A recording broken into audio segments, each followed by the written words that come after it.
Long ago, Buddhist monks found something amazing. The peace we look for everywhere is actually closer than we think. It has been here the whole time, waiting for us to find it. Before we start, feel free to share what time it is and where you're listening from.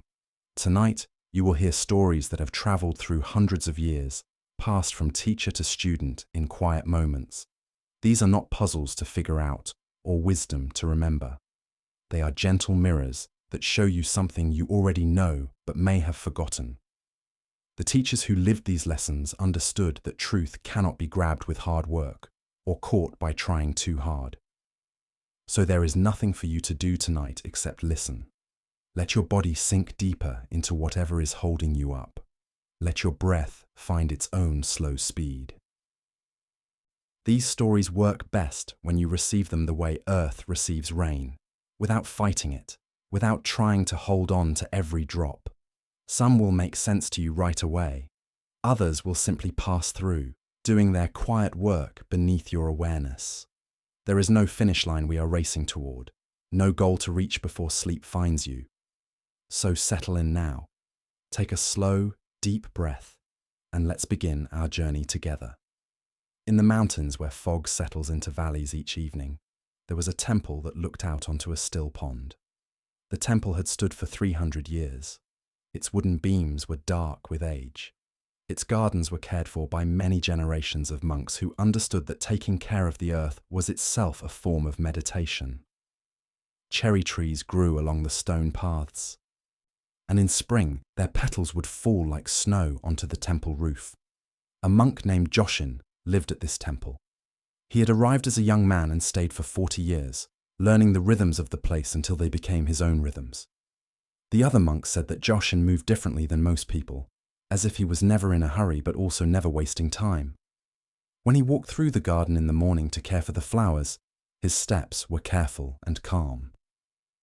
When he made tea, his hands moved with a kind of grace that made even simple movements seem meaningful. But what made Joshin unusual was his relationship with the pond beside the temple. This pond was fed by a spring that came out from the rocks above, and its water was so clear and still that it reflected everything perfectly.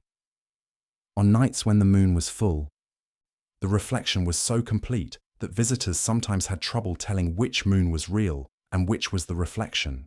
The image in the water seemed as solid and real as the moon itself hanging in the sky. Joshin would often sit by this pond in the early morning or late evening, just watching. He wasn't meditating in any formal way. He wasn't looking for anything. He was just noticing how the water held the sky, how it captured clouds and stars and passing birds without effort. The pond taught him something that 40 years of study could not teach. It showed him what it meant to receive without grabbing, to hold without clinging, to reflect without changing things. One autumn afternoon, when the air had turned cool and leaves were beginning to change color, an elderly woman arrived at the temple gate.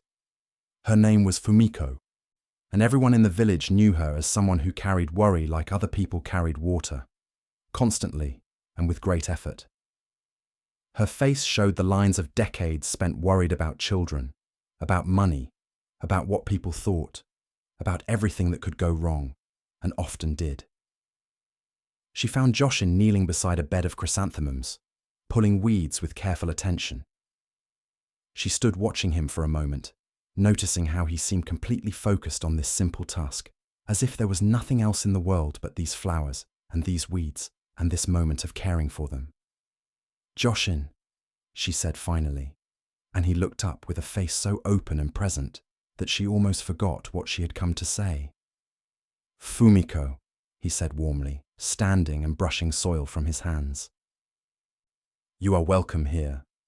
I have come many times," she said, her voice tight with frustration, "to this temple, to this pond.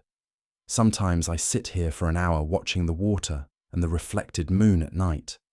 And while I am here, I feel something I almost never feel, a kind of quiet, a kind of peace that makes everything else seem far away."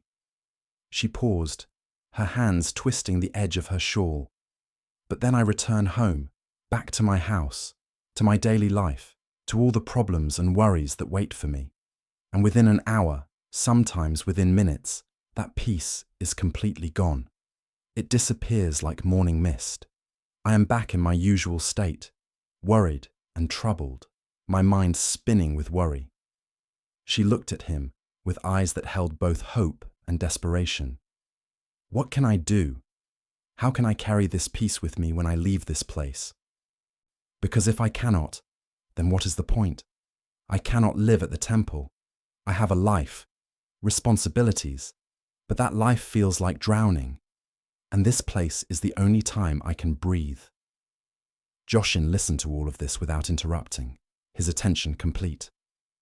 When she finished, he was quiet for a long moment, as if thinking about something carefully. Then he stood and pointed toward the pond. "Come with me," he said simply. They walked together along the stone path to the edge of the water. It was late afternoon, and though the moon was not yet visible in the sky, the pond reflected everything around it with perfect clarity. The trees, the temple roof, the darkening sky, all of it captured in the still surface. Joshin knelt by the water's edge, and Fumiko knelt beside him. He reached down and picked up a smooth stone from the bank, about the size of a plum. He held it up so she could see it clearly. "Watch," he said. He tossed the stone gently into the center of the pond.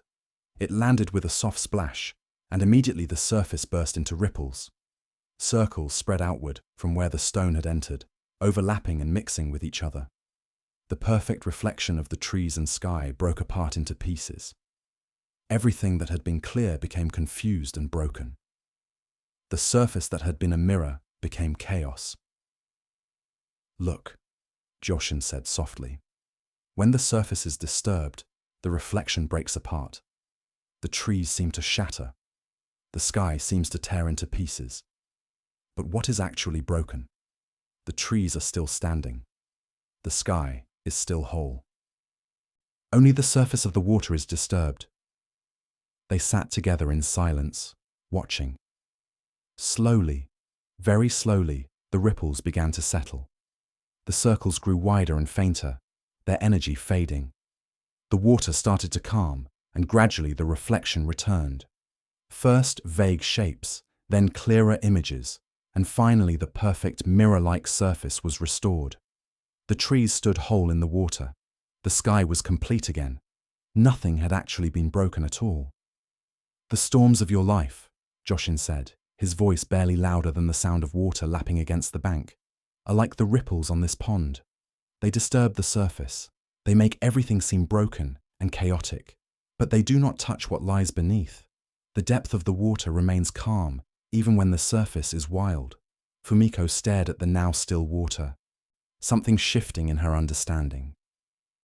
"You think," Joshin continued, "that peace is something you find here and lose when you leave.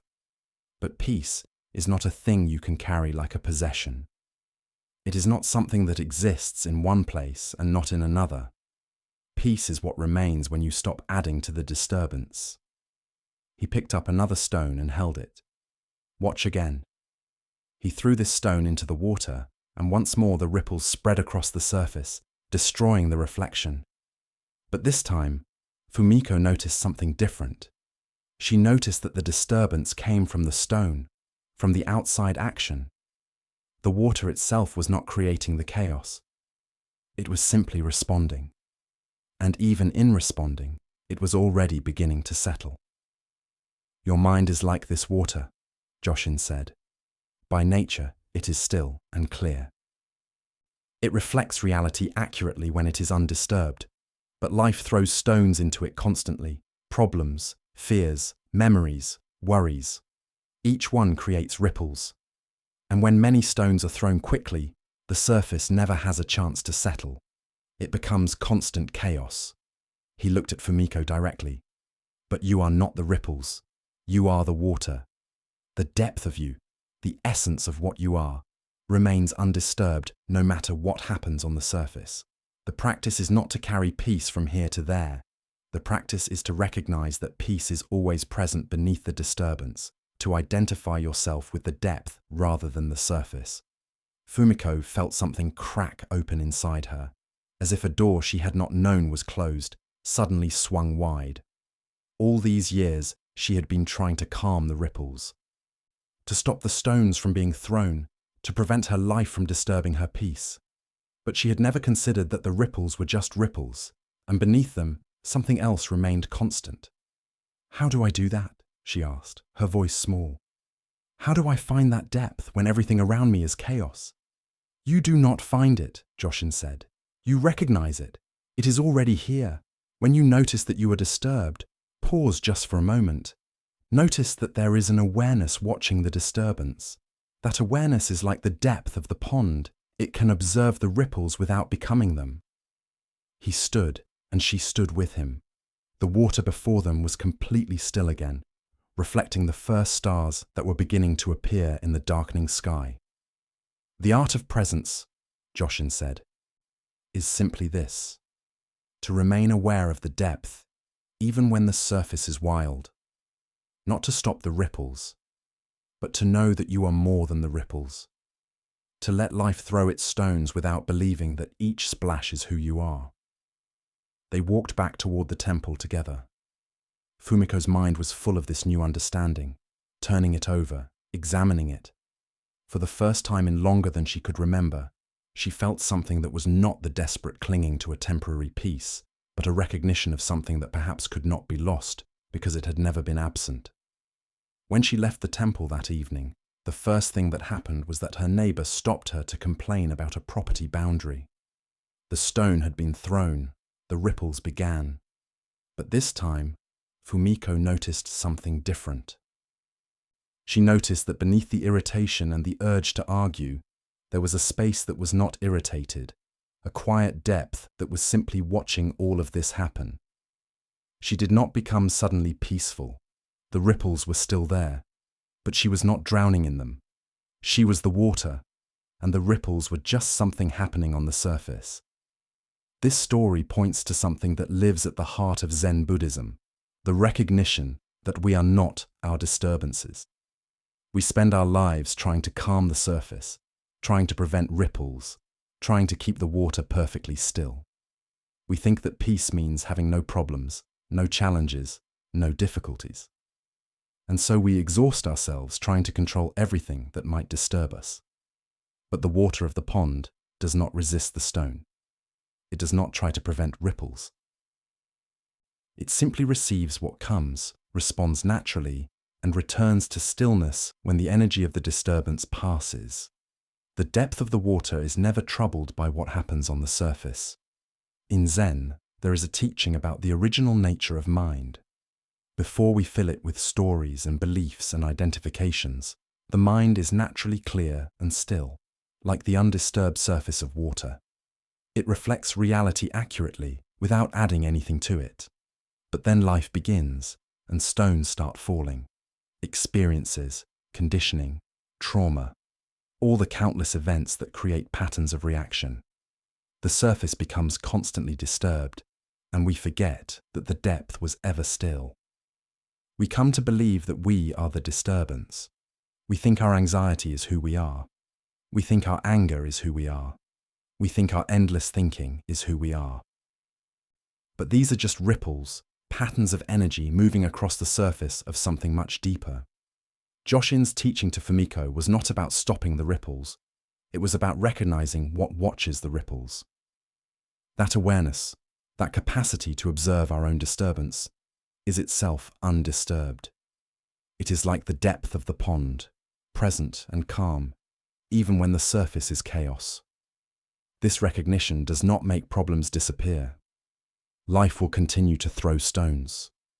But when you identify with the depth rather than the surface, the ripples lose their power to define you. They become something you experience rather than something you are. The reflected moon in the pond is a perfect image for this. The moon itself, hanging in the sky, is never affected by what happens to its reflection in the water. The reflection can be shattered into 1,000 pieces, but the moon remains whole. In the same way, your true nature is never actually disturbed by what happens in your experience. Only your identification with the surface makes you believe you are broken. In the highlands, where mountains rise like ancient guardians and morning mist clings to rocky slopes, there was a monastery perched on a steep hillside. The monks there were known for their dedication to meditation and their understanding of the mind's nature.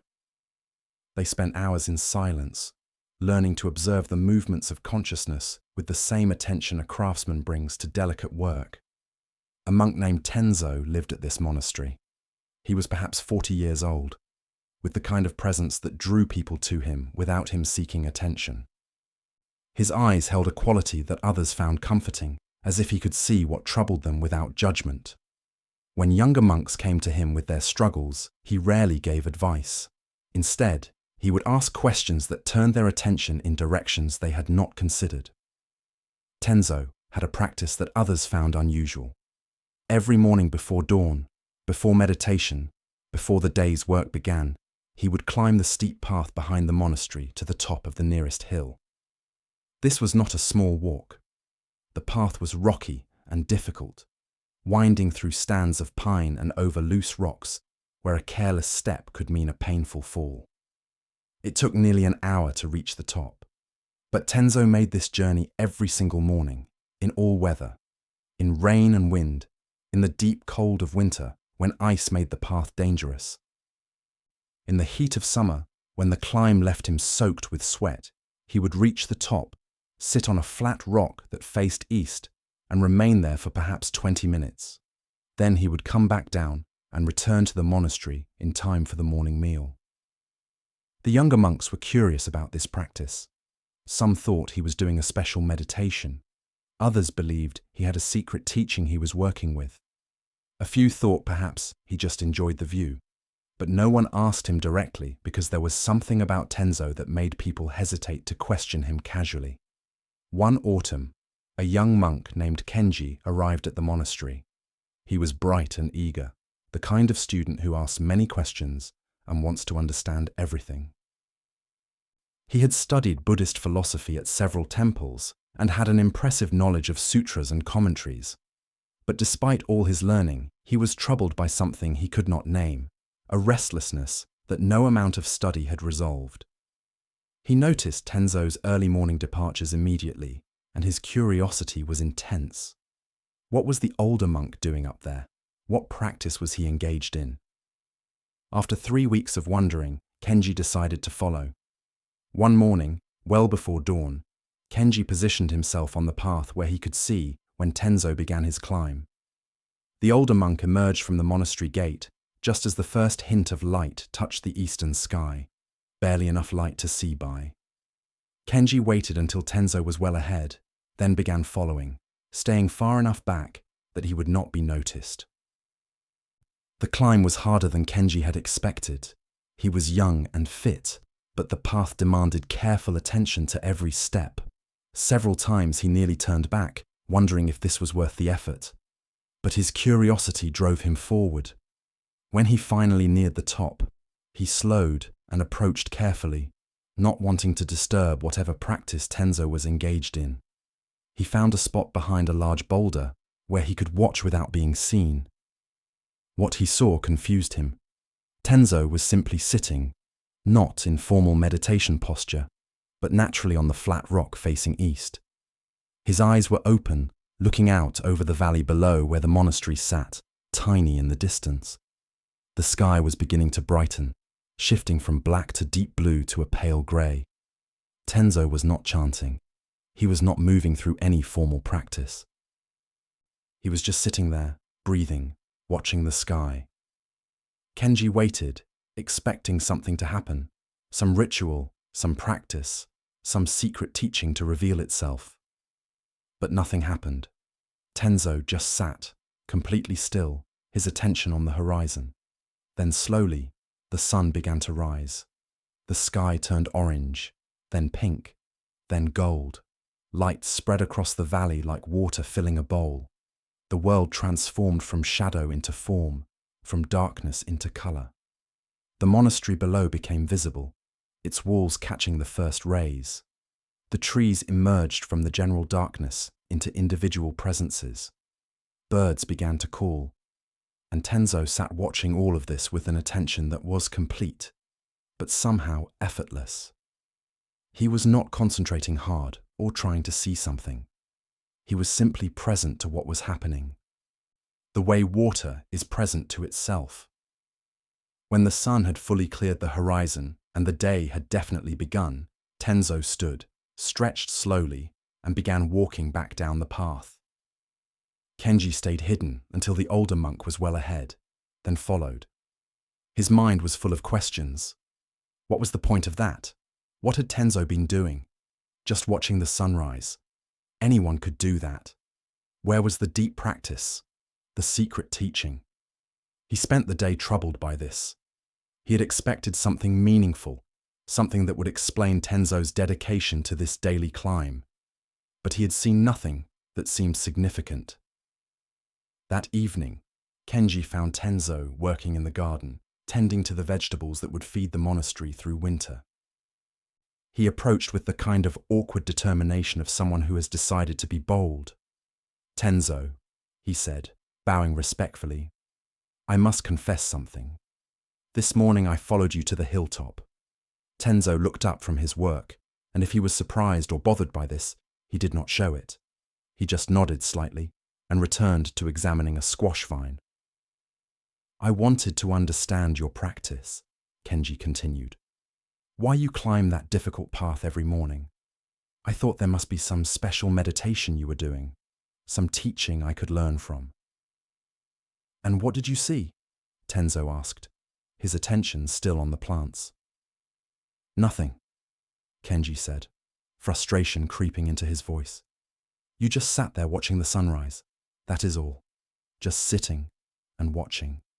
"Yes," Tenzo said simply. "But why?" Kenji asked. "Why make that difficult climb every day just to watch something happen? The sun rises whether you watch it or not. The day comes whether you are there or not. What is the point?" Tenzo set down the tool he was using and gave Kenji his full attention. "Tell me," he said. "This morning, when you were hiding behind the boulder, watching me watch the sunrise, did you see the sunrise?" Kenji opened his mouth to say yes, then stopped.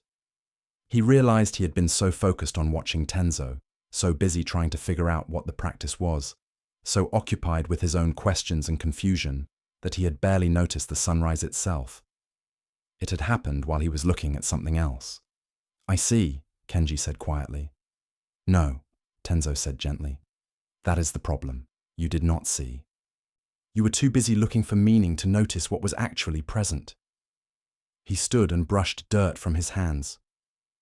"Come with me tomorrow morning, not to watch me, but to sit beside me. Let me show you what there is to see." The next morning, well before dawn, Kenji joined Tenzo for the climb. They walked in silence, the older monk moving with the same steady pace as always, Kenji following, trying to match his rhythm. When they reached the top, Tenzo pointed to a spot next to his usual rock. "Sit," he said, "and watch." Kenji sat. The valley below was invisible in the darkness, just a vast space of shadow. The sky overhead was still scattered with stars, though they were beginning to fade. The air was cold and still. They waited, Kenji's mind filled with its usual activity, questions about what he was supposed to be learning, thoughts about his studies, plans for the day, memories of yesterday. His attention bounced around like a bird in a cage, landing nowhere, constantly moving. But gradually, something shifted. Perhaps it was the cold air on his face. Perhaps it was the vast silence of the mountains. Perhaps it was Tenzo's stillness beside him, deep and steady like the stillness of old stone. Whatever it was, Kenji's thinking began to quiet. And into that quiet space, the world began to reveal itself. He noticed the exact moment when the quality of darkness changed, a subtle shift he would have missed if his mind had been busy. He noticed how the stars did not simply vanish, but faded bit by bit, each one holding on as long as it could before surrendering to the growing light. He noticed the exact instant when he could first tell the shape of the mountains against the sky, as if they were emerging from non-existence into form. The sky turned colors he had never really seen before, even though he had seen countless sunrises. Deep indigo melting into violet, violet bleeding into rose, rose giving way to gold. Each shade appeared and transformed in its own time, following a rhythm that was both infinitely patient and completely unstoppable. And then the sun itself appeared, not all at once, but gradually, a curve of brightness that grew until it became a complete circle. The light spread down the mountains like a slow wave, touching the upper slopes first, then flowing down into the valleys, bringing each thing into visibility as it passed. Kenji felt something crack open inside him. It was not a thought or a realization in the usual sense. It was more like a remembering or a recognition. He had been so busy his entire life looking for something meaningful, searching for some deep truth that would explain everything, that he had missed what was actually here. The simple, immediate, complete reality of just this moment, just this sunrise, just this breath of cold air, and this feeling of being alive and present. Tears came to his eyes, unexpected and unstoppable. Not sad tears, but tears of something else. Relief, perhaps, or gratitude, or the strange emotion that comes when we realize we have been carrying a burden we could have set down long ago. When the sun was fully risen and the day had begun, Tenzo stood. He looked at Kenji, saw the wetness on his face, and smiled. "So," he said, "you saw it this time." "I saw it," Kenji confirmed, his voice rough with emotion. "And what was it you saw?" Kenji thought about this carefully.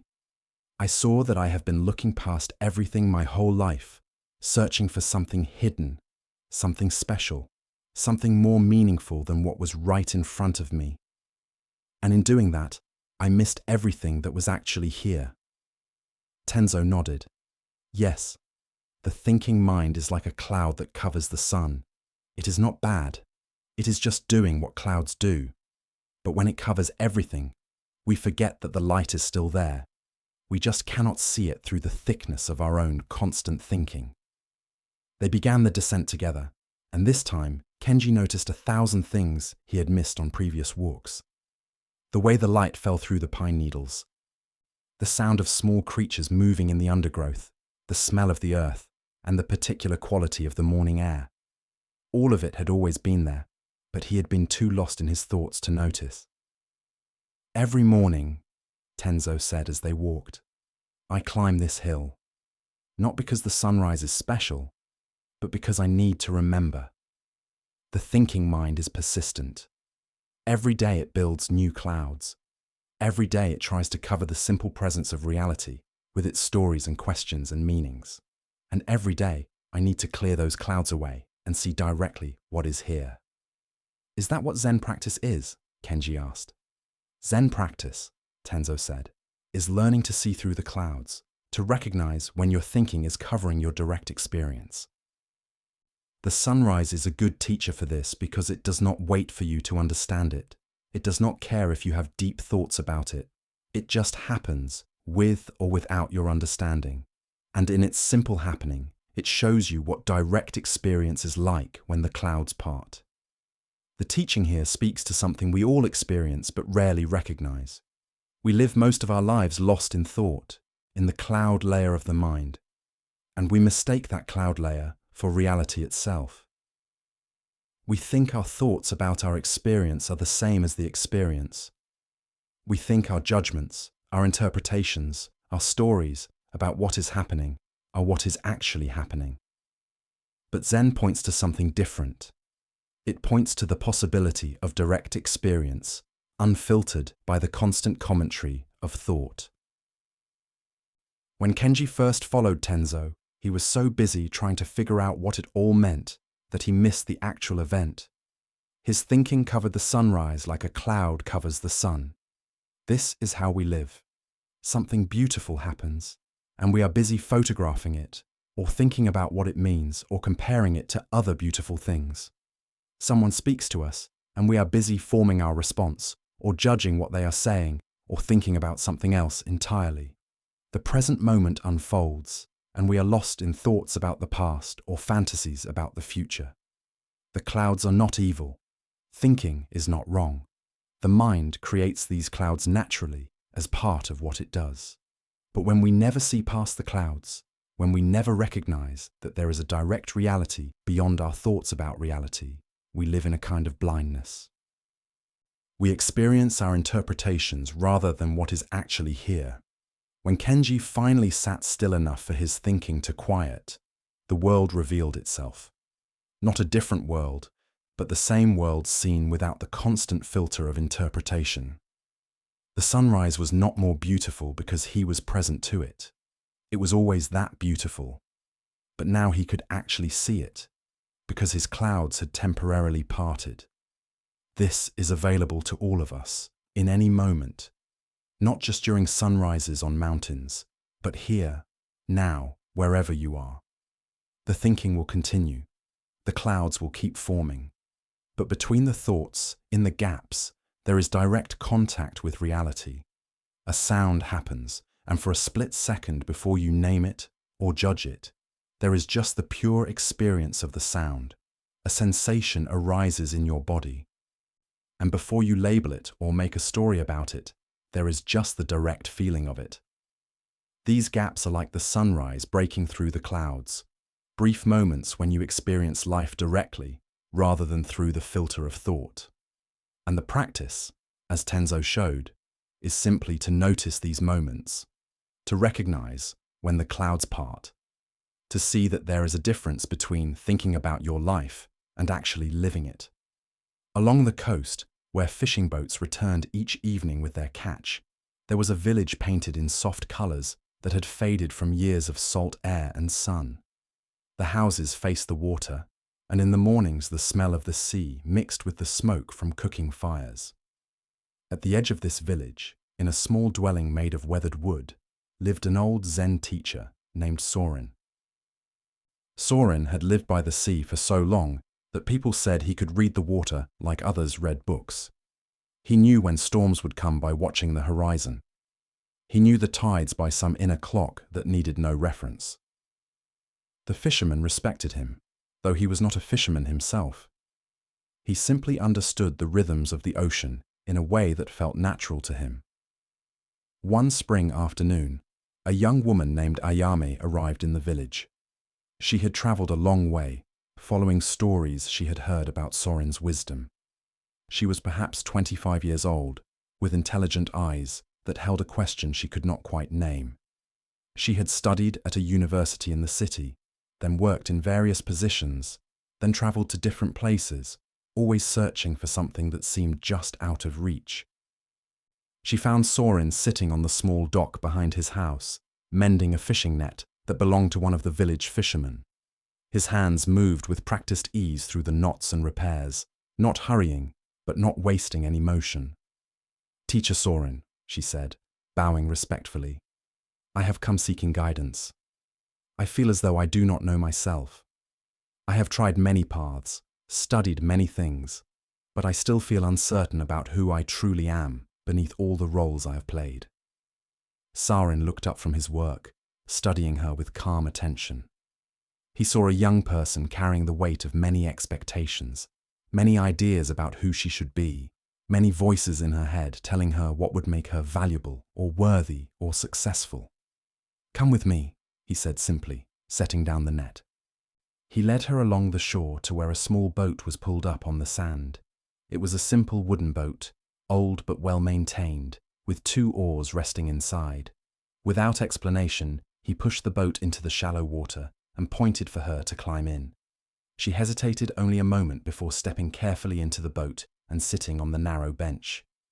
Soren climbed in with surprising ease for his age and began to row. The movement was smooth and steady, each stroke of the oars sending them farther from shore. Ayame watched the village grow smaller behind them, the houses becoming tiny dots of color against the green hills.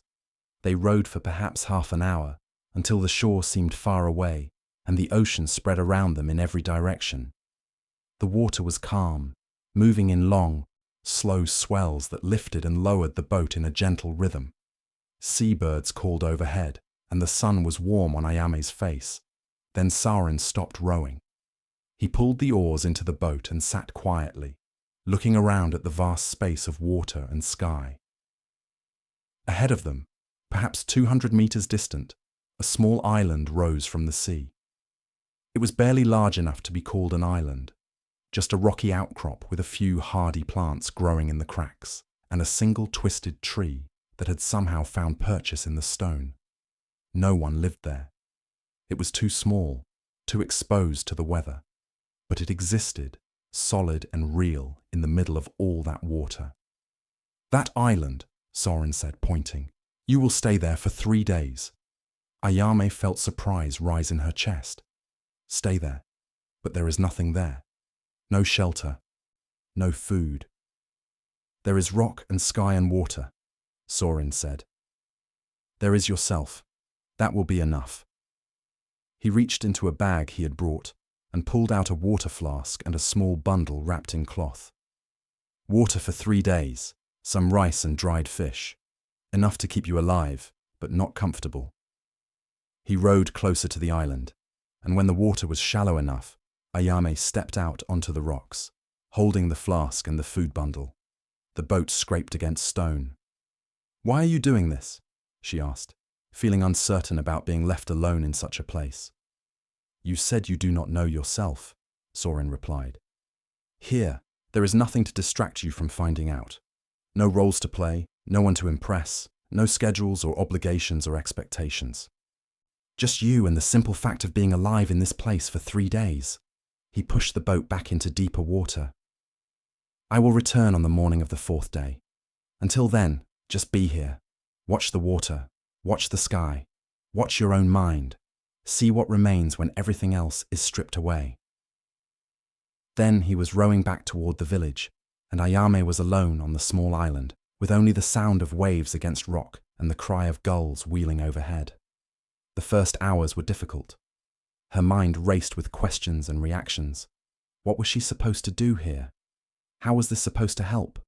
What if something went wrong? She walked the perimeter of the island, which took only a few minutes. She found a relatively flat area among the rocks where she could sit without too much discomfort. She ate a small portion of the rice, trying to make it last. As the sun moved across the sky and afternoon turned to evening, something began to shift. With nothing to do, nowhere to go, no one to talk to, Ayame's thinking gradually ran out of fuel. The constant stream of thoughts that normally filled her awareness began to slow. Not because she was trying to stop thinking, but simply because there was nothing new to think about. She noticed the sound of the water more clearly, the way each wave had its own character, its own rhythm, the way the light changed as the sun lowered toward the horizon, turning the sea from blue to silver to gold. The way the wind felt on her skin, sometimes warm, sometimes cool, never exactly the same from moment to moment. Night came, and with no fire and no shelter, she simply lay on the rock looking up at more stars than she had ever seen in the city. The vastness of the sky was overwhelming at first, making her feel small and insignificant. But as she continued to look, something in that feeling shifted. She was small, yes, but she was also here, present, aware of the stars and the darkness and the sound of the endless water. The second day brought a different quality of experience. Her thinking had quieted even more, and in that quiet she began to notice things about herself she had never seen before. Patterns of thought that ran automatically, beliefs she had never questioned, stories she told herself about who she was and what she was worth. She saw how much of her identity was borrowed from others. Ideas her parents had given her about what made a person valuable. Standards her teachers had set for success. Comparisons she made constantly with friends and strangers. She had been carrying all of this like a heavy pack, assuming it was who she was, never realizing it was just weight she had picked up along the way. Sitting on the rock in the middle of the sea, with no one watching, no one judging, no expectations or obligations, Ayame felt something release. It was as if layers of accumulated identity were peeling away, revealing something simpler underneath. Not a new identity, but something more basic, just the fact of awareness itself, the simple experience of being alive and present. She realized she had been looking for herself in the wrong places. She had been searching for an identity that would feel complete and satisfying, trying on different roles and paths, like trying on clothes, hoping one of them would fit.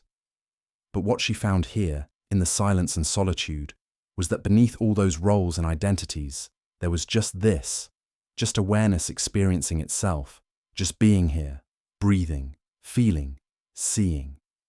It was not dramatic or mystical. It was actually quite ordinary. But in its ordinariness, it felt more real than anything she had experienced before. This simple presence did not need to prove anything, or become anything, or achieve anything. It just was. On the third day, she felt different than when she had arrived. Lighter somehow, as if she had set down a burden she did not know she was carrying. When thoughts arose about her future or her past, she noticed them, but did not get pulled into them the way she usually did. They were just thoughts moving through, like clouds moving through sky. When Soren's boat appeared on the morning of the fourth day, Ayame stood on the rocks feeling a kind of gratitude she could not quite express in words. She climbed into the boat and they rowed back toward the village in comfortable silence. Finally, as the shore grew closer, Soren spoke. "How do you feel?" "Different," Ayame said. "Clearer. I cannot explain it exactly, but something has changed. I came here looking for myself, thinking I needed to discover some hidden identity. But what I found was simpler than that. I found that when I stop trying to be someone, there is still something here, a presence, an awareness, and that is enough." Soren smiled, his weathered face creasing with warmth. Each of us has an island like this inside, a place of simplicity where we can strip away all the accumulated layers and see what remains. You do not need to travel to an actual island to find it. You just need to recognize that beneath all the noise and activity, beneath all the roles you play and identities you carry, there is this simple awareness that needs nothing added to it. The boat scraped against the sand of the shore, and they climbed out. Ayame turned to look back at the small island, already distant in the morning light. "The world will try to cover that simple awareness again," Soren said gently. "Life will pile new expectations and obligations and identities on top of it. But now you know it is there. You know you can return to that island, that place of simplicity, whenever you need to remember what you are beneath everything else." This teaching about the island within ourselves points to something central in Zen Buddhism, the recognition that our true nature is not found in adding more to ourselves, but in removing what covers it. We spend so much energy trying to build an identity, to become someone impressive or worthy or complete. But underneath all that building, there is already something present. Simple awareness, basic being, the fact of consciousness itself. Ayame's experience on the island was not about gaining something new. It was about seeing what remained when the usual distractions fell away. With no one to impress, no roles to perform, no way to distract herself from simple presence, she could finally see past all the accumulated ideas about who she should be and recognize what she actually was. In Zen, there is a teaching about original face, the self we were before we learned language, before we accumulated beliefs and identities, before we became complicated with all our stories. This is not a special or mystical self. It is just the basic awareness that is always present, usually hidden beneath layers of thinking and identifying. The island Soren sent Ayame to was a place where those layers could not maintain themselves. Without social interaction, without tasks and obligations, without the usual ways we reinforce our sense of self, the constructed identity began to dissolve. And what remained was not nothing. It was presence itself, awareness experiencing itself, simple being. We do not need to go to an actual island to touch this. It is available in any moment when we stop trying to be someone and simply notice what it is like to be aware right now, in the gap between thoughts, in the direct experience of breathing, in the simple fact of being here, whoever or whatever this here turns out to be. In a valley where rivers ran cold and clear from mountain snow, there was a village built along the banks of a wide stream. The houses were made of riverstone and timber, and gardens grew wherever the land was flat enough to plant. A Zen monk named Shinzen had built a small hermitage on the edge of this village, and people would come to him with their questions about practice and life. Shinzen was known for his way of teaching through nature. He rarely answered questions directly. Instead, he would take students to the river or into the forest or up into the hills and show them something in the natural world that contained the answer they sought.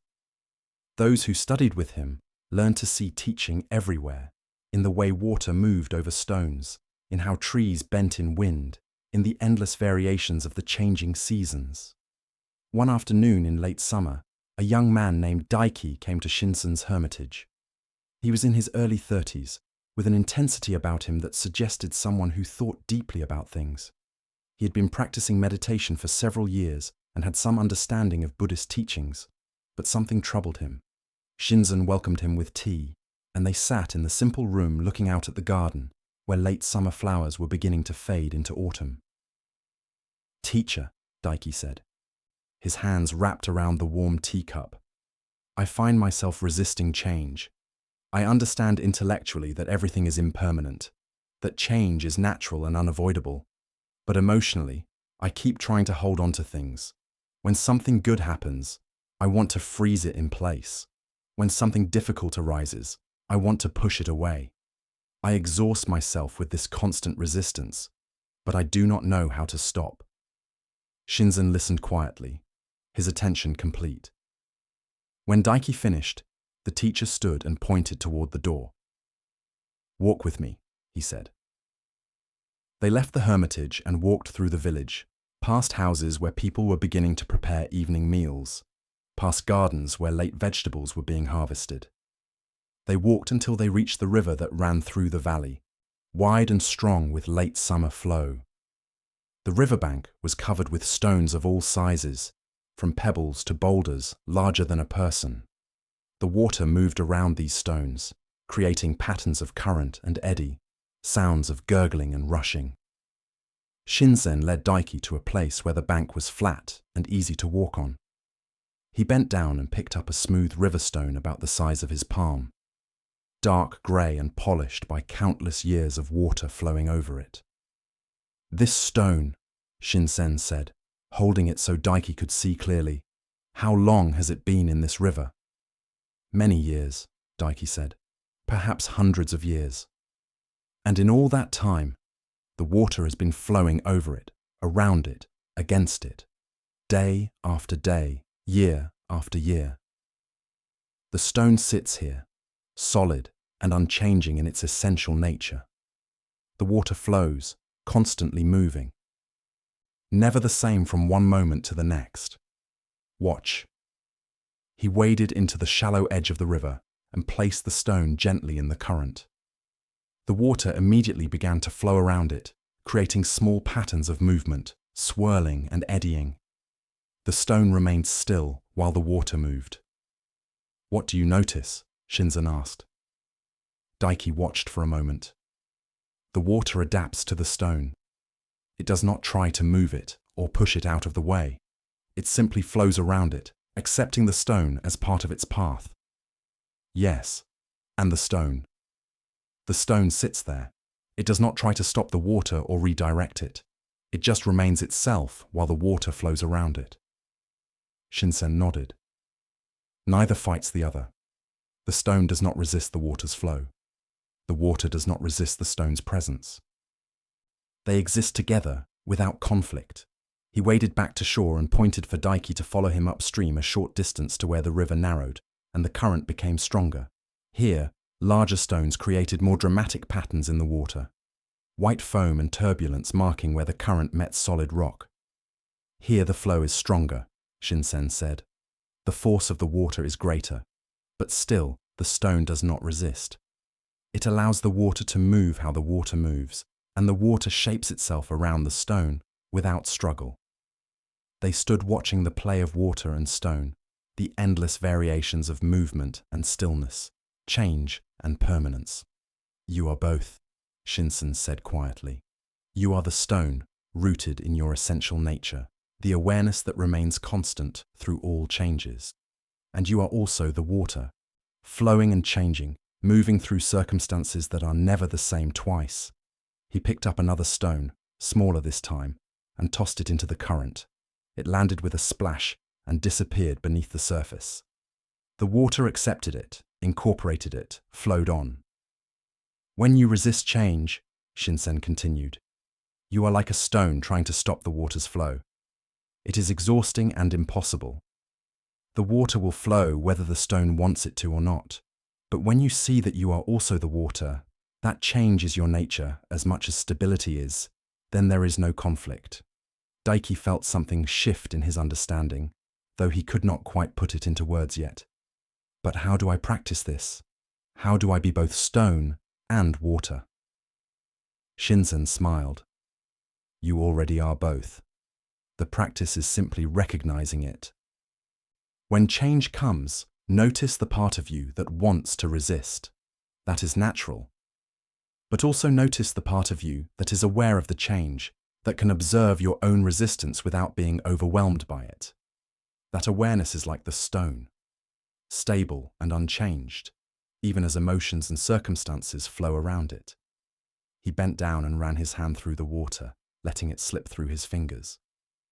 "And when you feel solid and fixed in your ways, notice how your experience is actually flowing and changing, moment to moment. Your thoughts change, your feelings change, your body's sensations change. You are always in motion like the water, even when you feel still." They walked back along the river toward the village, and with each step, Daiki found himself noticing the interplay of stability and change around him. The solid earth beneath his feet, the changing light as the sun lowered toward the horizon, his steady breathing, his shifting thoughts. "One more thing," Shinsen said as they neared the hermitage. "Did you notice how smooth the stone was? That smoothness came from the water. Over countless years, the flowing water has polished the stone, worn away the rough edges. The water changes the stone, but gradually, gently. The stone is shaped by what flows around it." He stopped and turned to face Daiki directly. "Your difficulties, your changes, your losses and gains, all of this flowing through your life, it shapes you. Not by breaking you, but by gradually wearing away what is not essential, revealing the smoother, clearer being underneath. When you resist this, you keep your rough edges. When you allow it, you become polished, like river stone." Daiki bowed deeply to his teacher. Something in him had relaxed, though he knew he would need to remember this teaching many times as life continued to flow and change around him. The understanding Shinsen offered through the river and stones speaks to one of the central challenges we all face: how to remain stable in ourselves while also being flexible enough to move with life's changes. We often believe we must choose one or the other. Either we are firm and unchanging, holding our ground no matter what, or we are flexible and adaptive, going with every flow. But this is a false choice. The river teaches something different. The stone maintains its essential nature while allowing the water to flow around it. The water flows freely while accepting the presence of the stone in its path. Neither needs to destroy the other.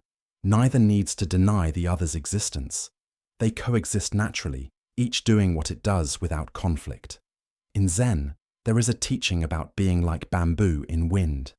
The bamboo has strong roots, grounded deeply, but its trunk and branches are flexible, bending with the wind rather than resisting it. The tree that is too rigid breaks in the storm. The tree with no roots gets pulled away. But the bamboo, rooted yet flexible, survives by being both. When Daiki spoke of resisting change, he was describing something we all do. We want good moments to last forever. We want difficult situations to end immediately. We create suffering by fighting against the basic nature of reality, which is that everything changes. Nothing remains frozen in place. Life flows like water, whether we want it to or not. But the teaching is not to simply give up and be swept away by every change. The stone has its place. There is something in us that can remain stable and grounded even as circumstances change. This is awareness itself, the part of us that can observe change without being destroyed by it, the presence that remains even as thoughts and emotions and situations flow through our experience. The image of the smooth stone is particularly important. The rough edges are worn away gradually by the water's constant flow. This is how life works on us. Each experience, each difficulty, each loss and gain slowly wears away our rough edges. The parts of us that are not essential gradually get polished away, revealing something smoother and clearer underneath. When we resist this process, we keep our rough edges. We stay rigid and uncomfortable, scraped raw by the flow of life. But when we allow the process, when we stop resisting every change and loss, we are slowly shaped into something more refined. Not broken down, but polished. Not destroyed, but revealed. This is the wisdom of the river, showing us how to live with both roots and flexibility, both stability and flow, both the unchanging awareness at our core and the constant change of our lived experience. In a valley where stone houses clustered together like old friends, there lived a Zen master named Kenzo. His dwelling was simple, just 2 rooms at the edge of the village where he could see both the settlement below and the mountains rising above. People said that Kenzo had a quality of completeness about him, as if he carried no inner division, no war between different parts of himself. A young woman named Hana came to his door one evening, just as the sun was setting and the first stars were appearing in the darkening sky. She was perhaps 28 years old, with a face that showed both intelligence and a certain weariness. She had been struggling with something for a long time, and it had brought her finally to Kenzo's threshold. "Master Kenzo," she said after they had exchanged greetings and he had offered her tea, "I am divided against myself. There are parts of me that I love and celebrate, qualities I am proud of. My kindness, my creativity, my ability to connect with others.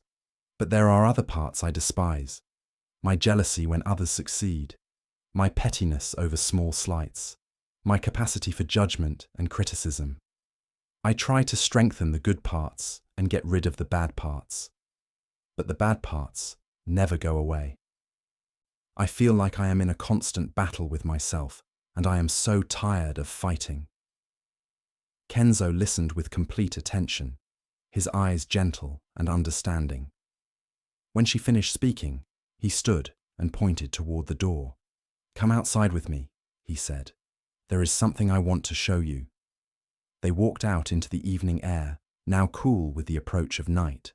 The sky was in that transitional state where day and night exist together, the sun having just disappeared below the horizon, but its light still coloring the western sky in bands of orange and deep purple. In the east, the moon was rising, nearly full, its silver light already bright enough to cast shadows. Kenzo stood looking up at the sky, and Hana stood beside him, following his gaze. "Tell me what you see," he said simply. "I see the end of day and the beginning of night," Hana replied. "The sun's light fading in the west, the moon rising in the east." "Do you see how they coexist?" Kenzo asked. "The warmth of the sun's fading light and the cool brilliance of the moon's rising, both present at the same moment, neither cancelling out the other." Hana nodded, though she was not yet sure where this observation was leading. "Once," Kenzo began, his voice taking on the quality of someone telling an old story, "the sun and the moon had a conversation. This was long ago, when the world was younger and celestial beings still spoke with each other about their roles in the great turning of time." He paused, and in that pause the evening deepened slightly, the sun's light fading another degree, the moon's presence growing stronger. "The sun was feeling very proud of itself," Kenzo continued. "It said to the moon, Look at what I do. I bring warmth to the world. I make plants grow and give life to everything. I bring light and clarity. Without me, the world would be cold and dark and lifeless. I am essential. Hannah smiled slightly, recognizing something human in this celestial pride.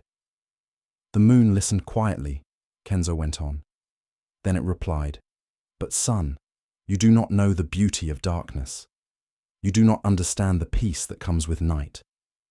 You have never seen the stars, which can only shine when you are gone. There are flowers that bloom only at night, creatures that live their entire lives under my light. There are truths that can only be discovered in darkness, depths that can only be reached when your brightness is not overwhelming everything." The master's voice was soft but clear in the gathering dusk. The son had never considered this. It had always thought darkness was simply the absence of light, something to be overcome or removed. It had not understood that darkness itself had value, that night was not inferior to day, but different, necessary, complete in its own way. He turned to look at Hannah directly.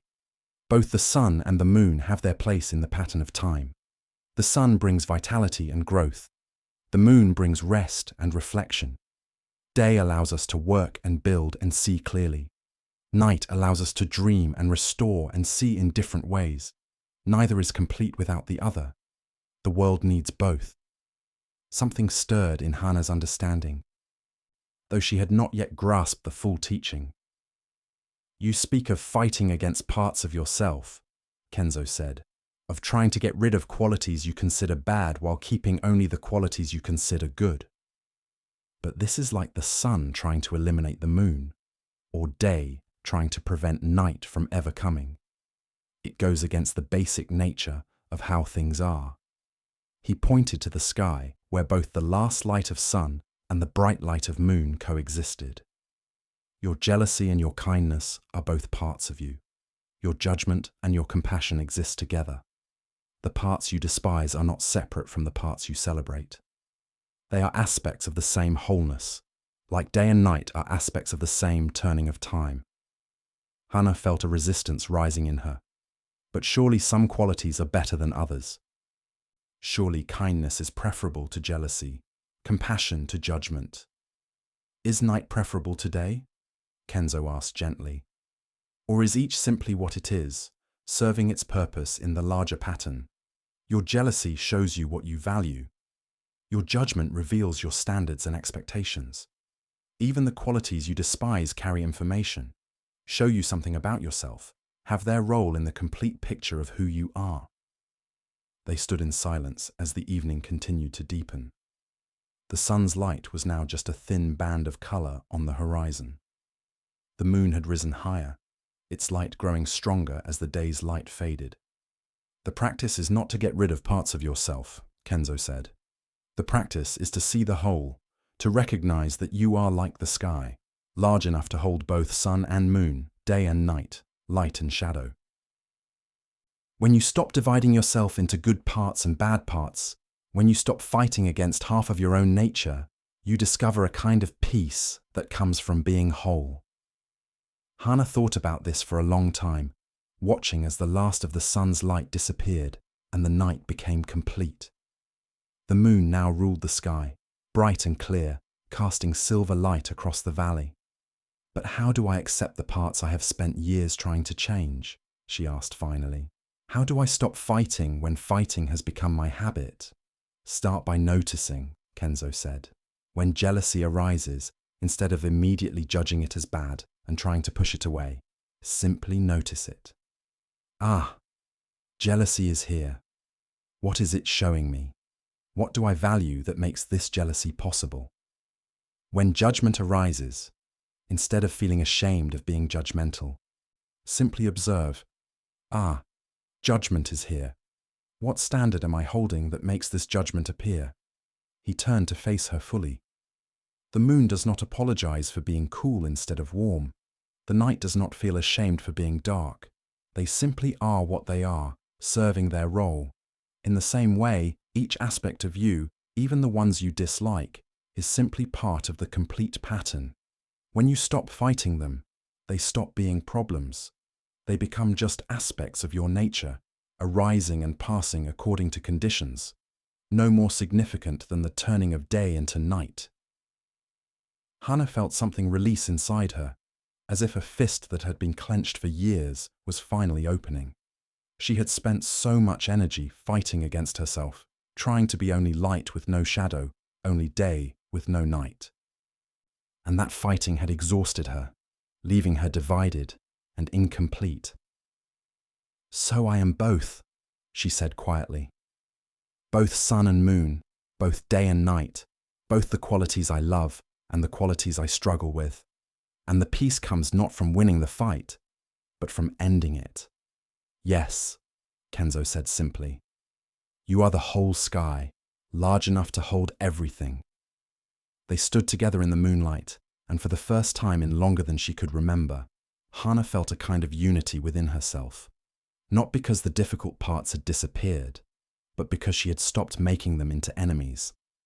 This teaching about sun and moon, about embracing our whole nature rather than fighting against parts of ourselves, touches on something deep in Zen Buddhism. We create so much internal conflict by dividing ourselves into acceptable and unacceptable parts, then spending enormous energy trying to get rid of what we judge as wrong or bad. But Zen points to a different possibility. What if all aspects of our nature are simply aspects, like day and night are both aspects of time? What if our difficult qualities are not flaws to be removed, but information to be understood, energy to be worked with, parts of the complete picture?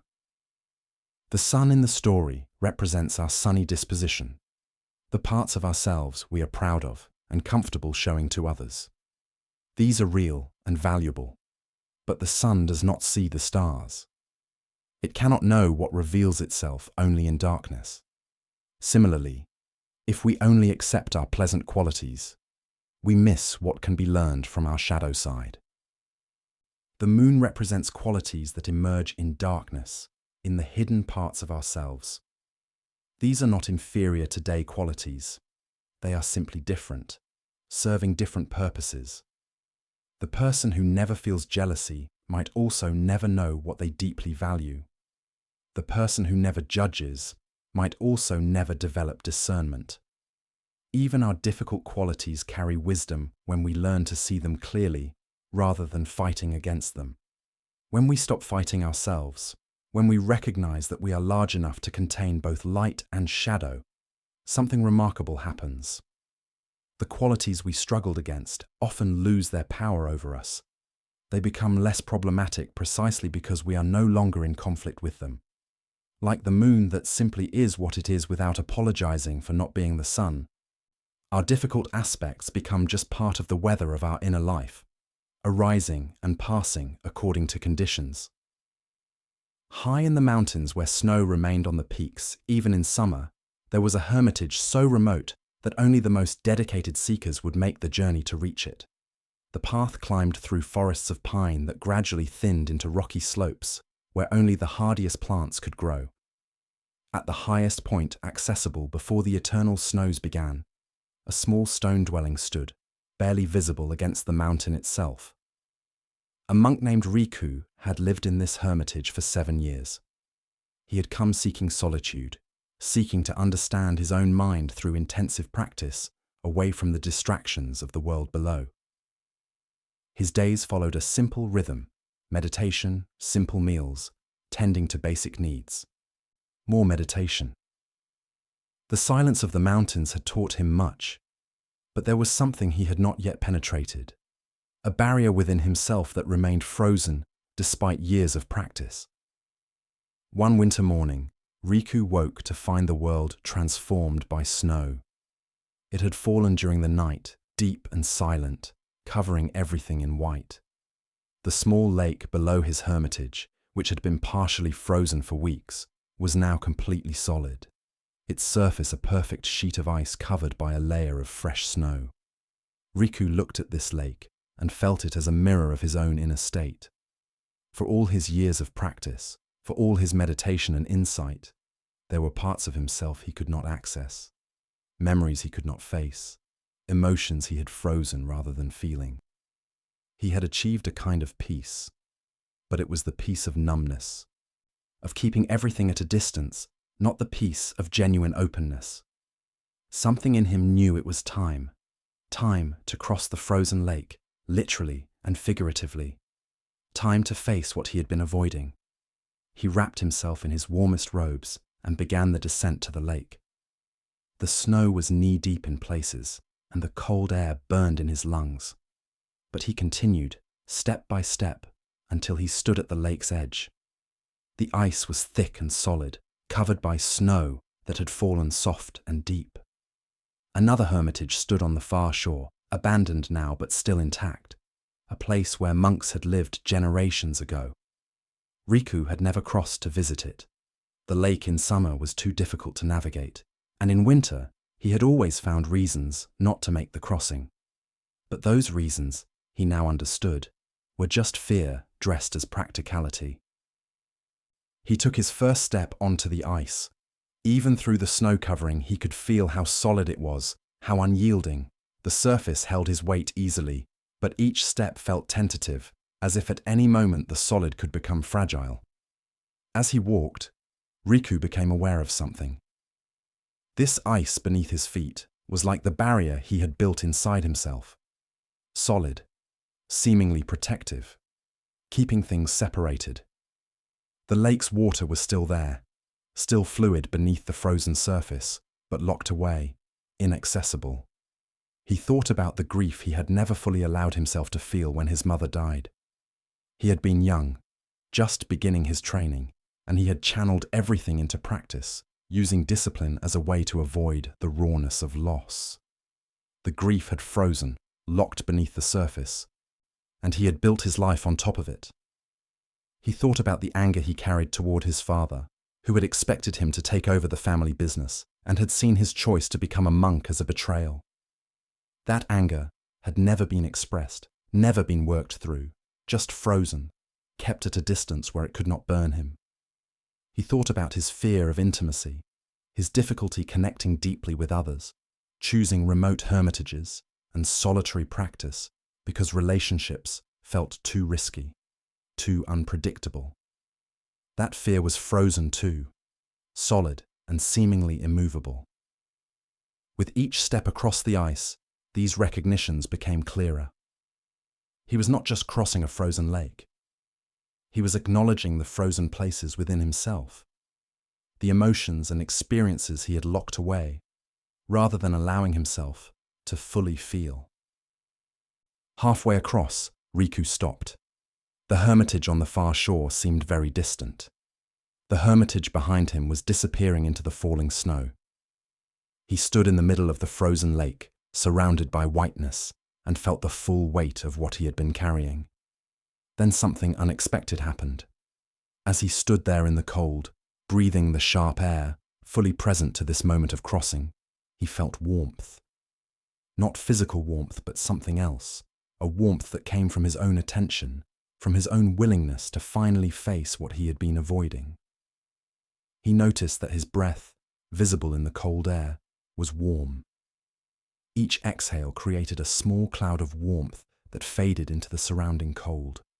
This breath came from inside him, from his living body, from the warmth of being alive and present. He knelt down on the ice and swept away some of the snow. The ice beneath was clear enough that he could see shadows and shapes below. The water still there, still existing beneath the frozen surface, not gone, just temporarily held in a different form. Riku understood something then. The ice of his emotional barriers was not as solid as he thought. His own warm attention, the willingness to be present to what he had frozen, could begin to melt it. Not violently, not by breaking or shattering, but gradually, the way spring eventually comes, even to the highest mountains. He continued his crossing, and with each step he brought his attention to the frozen places within. Not trying to force anything, not demanding that they melt immediately, just acknowledging them, breathing warmth onto them with his awareness. letting them know they no longer needed to stay frozen for his protection. When he reached the far shore and stepped onto solid ground, he looked back across the lake. He had crossed it. The barrier that had seemed so absolute, so permanent, was just ice. Solid, yes, but not eternal, subject to conditions, capable of transformation. He explored the abandoned hermitage briefly, finding it peaceful in its emptiness. But the real discovery had happened during the crossing itself, during those moments of walking across his own frozen places, with conscious awareness and willingness to feel. The return journey was different. He knew the ice would hold him now. He knew that his frozen barriers, while still present, were not as impenetrable as he had believed. The warmth of awareness was patient but persistent, and over time, even the oldest ice could melt. Back in his hermitage, Riku sat in meditation with a new understanding. For years, he had thought his peace came from keeping things at a distance, from maintaining the ice. But true peace, he now saw, would come from allowing the thaw, from feeling what needed to be felt, facing what needed to be faced, letting the frozen waters of his inner life flow again. It would not happen all at once. The ice had taken years to form, and it would take time to melt. But he had taken the first step. He had crossed the frozen lake, acknowledging what lay beneath. And in that acknowledgement, the process of thawing had already begun.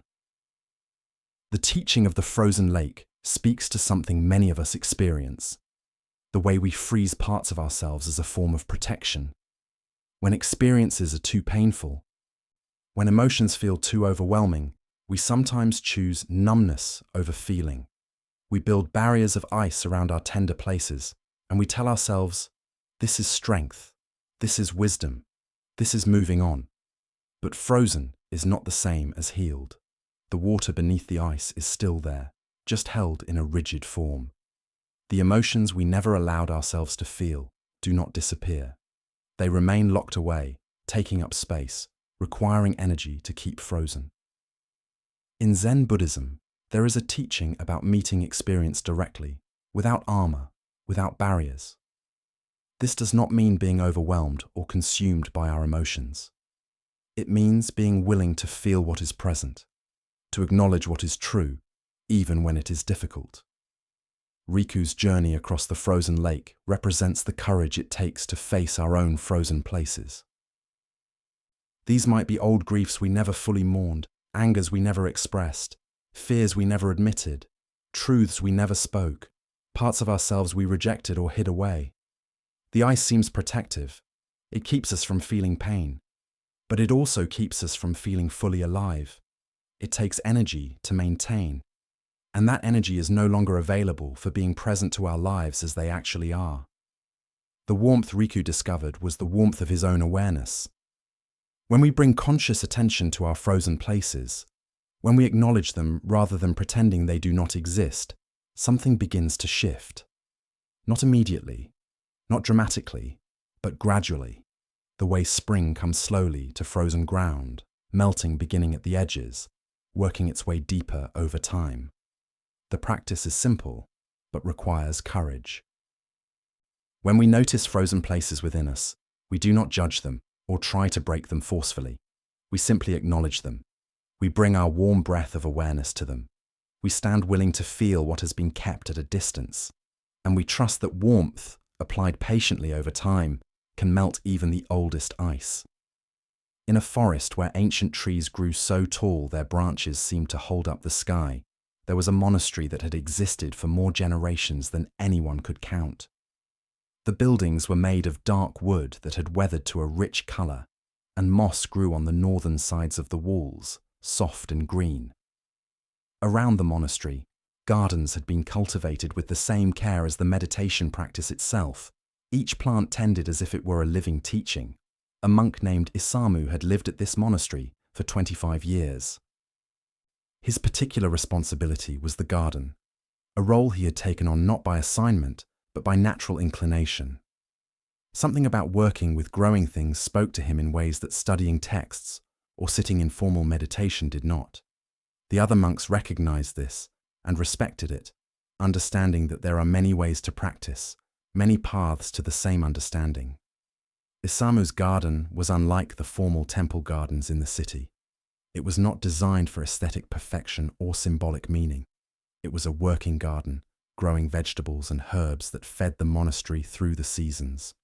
But anyone who walked through it could feel that it was also something more. The way Isamu tended each plant, the attention he brought to the soil and the water and the seasons, turned ordinary gardening into something that approached art or prayer. One spring morning, as the last frost was giving way to warmer days and the first green shoots were emerging from the dark earth, a young monk named Takio approached Isamu in the garden. Takio had arrived at the monastery only 6 months earlier, and he was struggling with something that many new practitioners struggle with. He understood the teachings intellectually, could discuss Buddhist philosophy with clarity.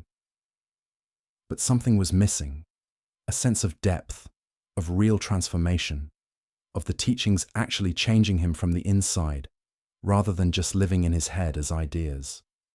Isamu was kneeling beside a bed of young seedlings, examining them with complete attention.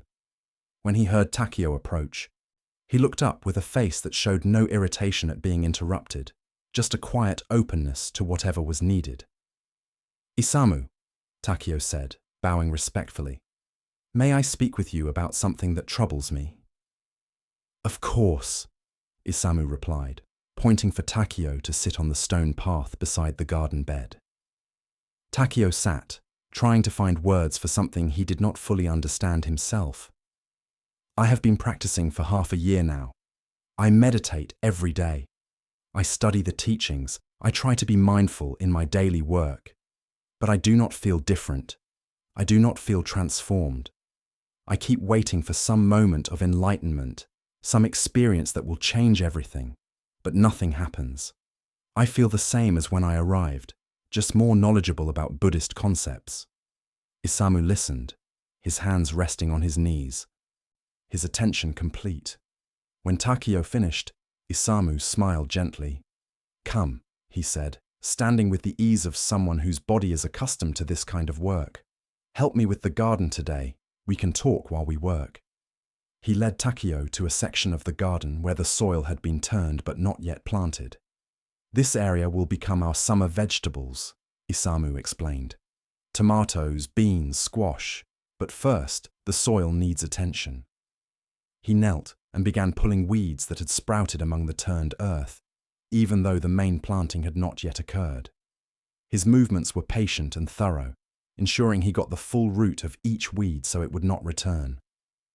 "These weeds," Isamu said as he worked, "they are like old habits, patterns of thinking and behaving that no longer serve us. Some are easy to pull, with shallow roots. Others go deep and require careful attention to remove fully. If we just pull off the top but leave the root, they grow back stronger." Takio knelt beside him and began pulling weeds as well, following Isamu's example of removing the entire root system rather than just the visible growth. "The garden teaches us something important," Isamu continued. "Growth happens in its own time. You cannot force a seed to sprout faster by pulling on it. You cannot make a plant grow to full size in a week because you are impatient. Each thing has its season, its natural pace." He moved to another bed where lilies were just beginning to push up through the soil, their shoots still small and pale. "These lilies have been here for years. Each spring they return, and each year they are more beautiful. But they require different care than the roses over there or the vegetables we are about to plant. Some need more water, some need less. Some need full sun, others prefer shade. There is no single method that works for everything." Takio continued pulling weeds, beginning to see where this teaching was leading. "You speak of waiting for enlightenment," Isamu said, his voice gentle. "For some moment, that will transform everything. But transformation is not usually a single moment. It is more like this garden, small changes accumulated over time. Pulling weeds daily so they do not overtake the good plants. Watering consistently so the roots grow deep. Paying attention to what each part of you needs, what requires more care, what requires less." He stood, and walked to a rose bush that showed signs of disease on some of its branches. This rose is basically healthy, but these branches are sick. If I leave them, the disease will spread to the healthy parts. Sometimes in our practice, we need to prune away what is not serving us, old relationships that feed our worst tendencies, activities that drain us without nourishing anything real, beliefs that limit us or cause suffering. With his pruning shears, he carefully cut away the diseased branches. His movements were decisive but not harsh, removing what needed to be removed while preserving the living plant. But pruning is not the only work, Isamu continued. He led Takeo to a section where young seedlings grew in neat rows, barely an inch tall.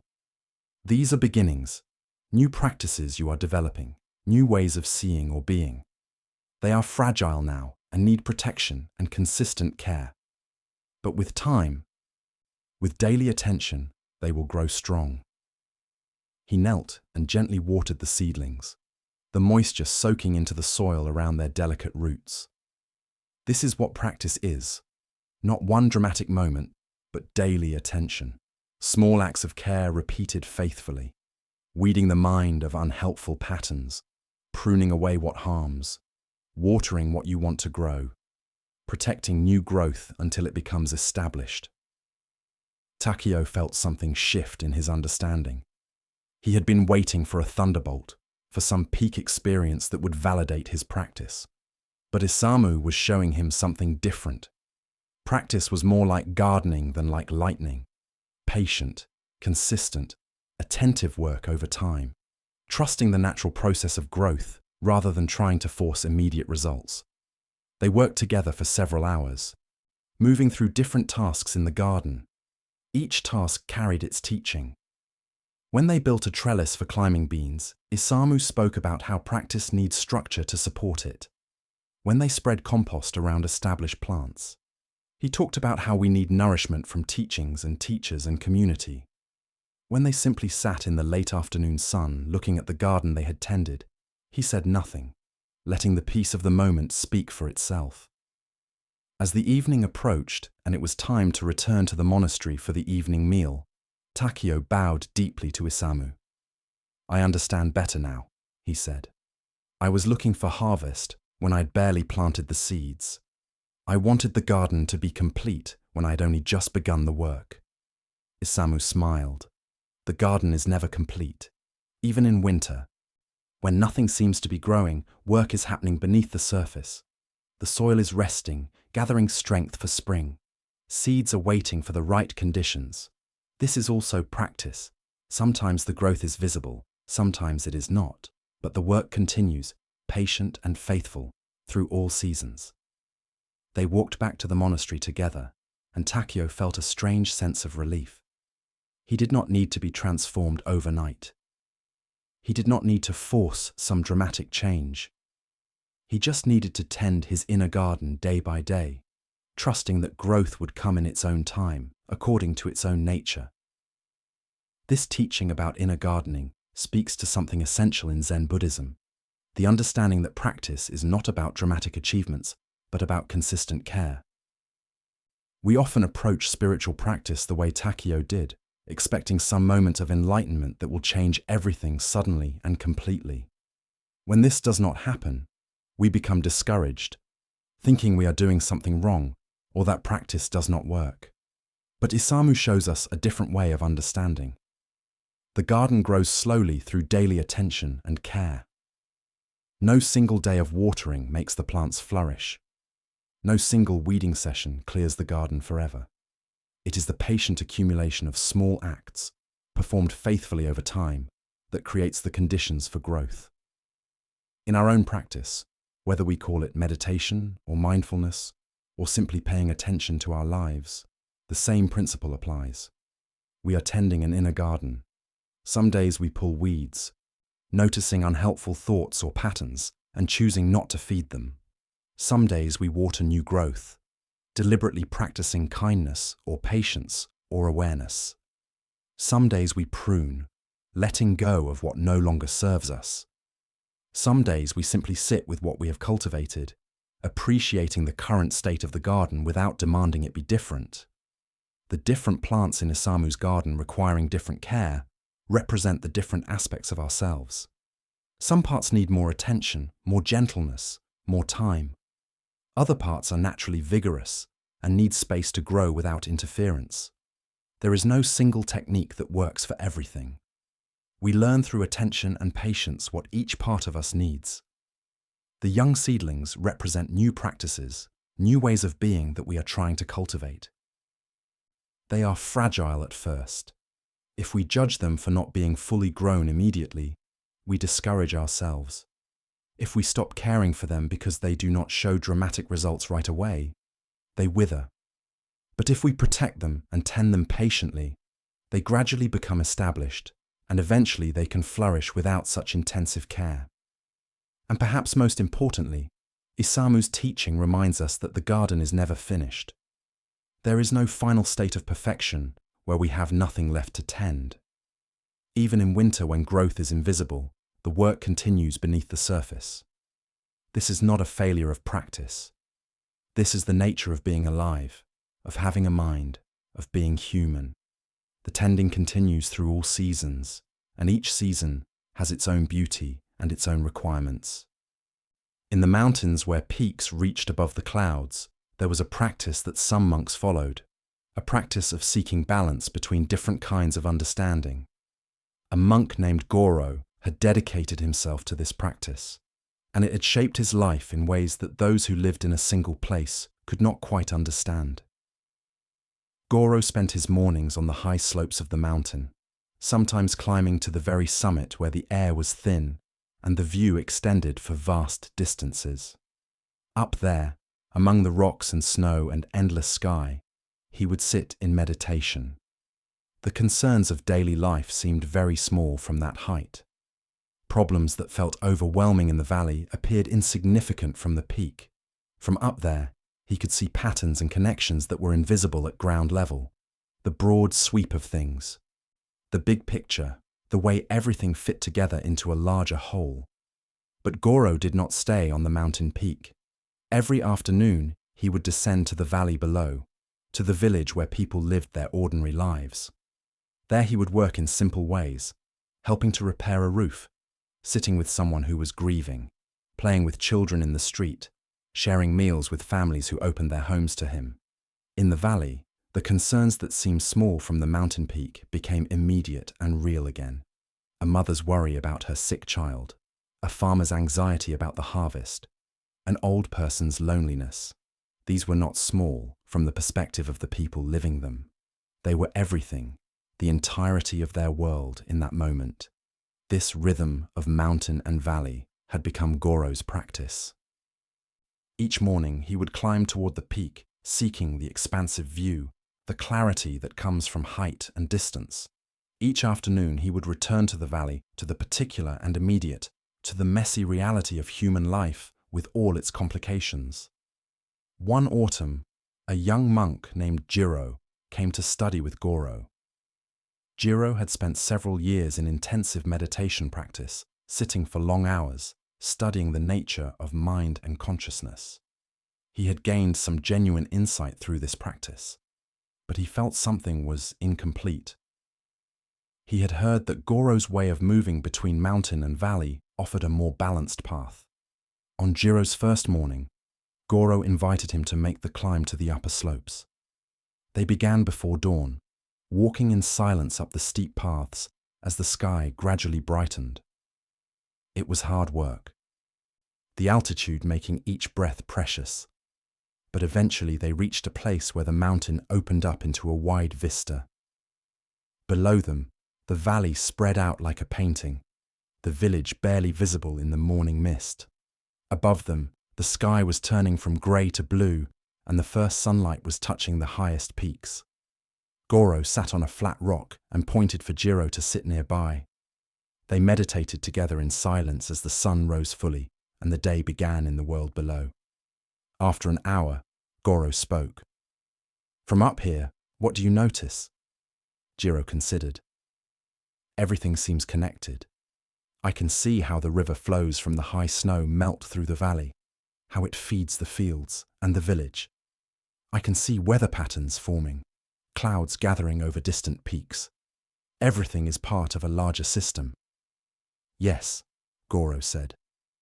This is the view from height. We see connections, patterns, the big picture. Our personal problems seem small from here. Our individual struggles appear as just small movements within a vast landscape. This perspective brings a certain kind of peace, a sense of spaciousness. They sat together in that spaciousness for a while longer. Then Goro stood. Now we go down. The descent took longer than the ascent, requiring different muscles, different attention. By the time they reached the valley, it was afternoon, and the village was in the midst of its daily activity. Goro led Jiro to a house where an elderly woman lived alone. Her husband had died the previous year, and her children had moved to distant cities for work. She welcomed them with tea, and they sat in her small kitchen while she talked about her life, her loneliness, her small daily struggles. Later, they helped a farmer repair a fence that had been damaged by a fallen tree. The work was simple, but physically demanding, and it required full attention to the immediate task at hand. The hammer, the nail, the piece of wood, nothing else. That evening, as they walked back to Goro's simple dwelling on the outskirts of the village, Jiro was quiet, turning something over in his mind. "Teacher," he finally said, "I see what you are showing me, but I am confused. On the mountain, we see that individual problems are small, part of a larger pattern. We touch something vast and impersonal. But in the valley, we give our complete attention to these individual concerns, treating them as important and real. These seem contradictory. Which perspective is true?" Goro smiled. "Both are true. Neither is complete by itself." He pointed back toward the mountain they had climbed that morning. "Up there we remember that we are part of something larger than our individual stories. Our suffering is not unique or personal in the way we think. It arises from conditions, like everything else. This view prevents us from becoming lost in our dramas, from believing our problems are the center of the universe." Then he pointed around at the village. "But down here, we remember that even though life operates according to vast patterns, each moment, each person, each small act of kindness or care matters completely to the person experiencing it. The mother's worry about her child is not less real because it is part of a universal pattern of parents worrying about children. It is her worry in this moment, and it deserves our complete attention and compassion." They continued walking, and Goro went on. "Some practitioners stay only on the mountain. They develop great insight into emptiness, into the constructed nature of the self, into the vastness of awareness. But they can become cold, detached, unable to meet suffering with warmth, because they see it as ultimately unreal or unimportant. They have the view from height, but no grounding. Other practitioners stay only in the valley. They work hard serving others, attending to needs. But they can become lost in the details, overwhelmed by the endless stream of suffering, exhausted because they cannot access the spaciousness that puts things in perspective. They have the immediate engagement, but no overview." Jiro walked in silence, beginning to understand. "The complete practice," Goro said, "is to move between both, to climb high enough to see the patterns and connections, to touch the vastness, to remember we are part of something larger than our individual stories, and then to descend back into the particular, to give our full attention and care to this specific moment, this specific person, this specific task, as if it were the only thing in the world." Over the following weeks, Jiro followed Goro's rhythm. Each morning they would climb to the high places, sitting in the expansive view, meditating on the nature of mind and reality, touching something vast and impersonal. Each afternoon they would return to the valley, engaging fully with whatever presented itself, giving complete attention to immediate needs and concerns. Gradually, Jiro began to feel a kind of balance developing. He could hold both perspectives at once. When he sat with someone in pain, he could be completely present to their suffering while also knowing it was part of a larger pattern. When he meditated on the vast nature of awareness, he could appreciate its spaciousness while also honoring the immediate reality of being a particular person in a particular moment. One evening, after several weeks of this practice, Jiro and Goro sat outside Goro's dwelling, watching the last light fade from the sky. The mountain peak was still visible, catching the sun's final rays, while the valley below had already fallen into shadow.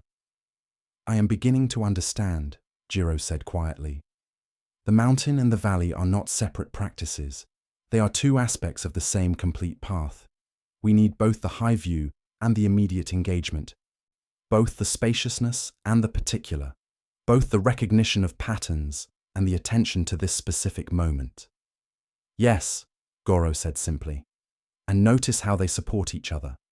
The morning on the mountain gives you the spaciousness you need to work in the valley without being overwhelmed. The afternoon in the valley gives you the grounding and warmth you need, so your mountain practice does not become cold or abstract. Each makes the other possible."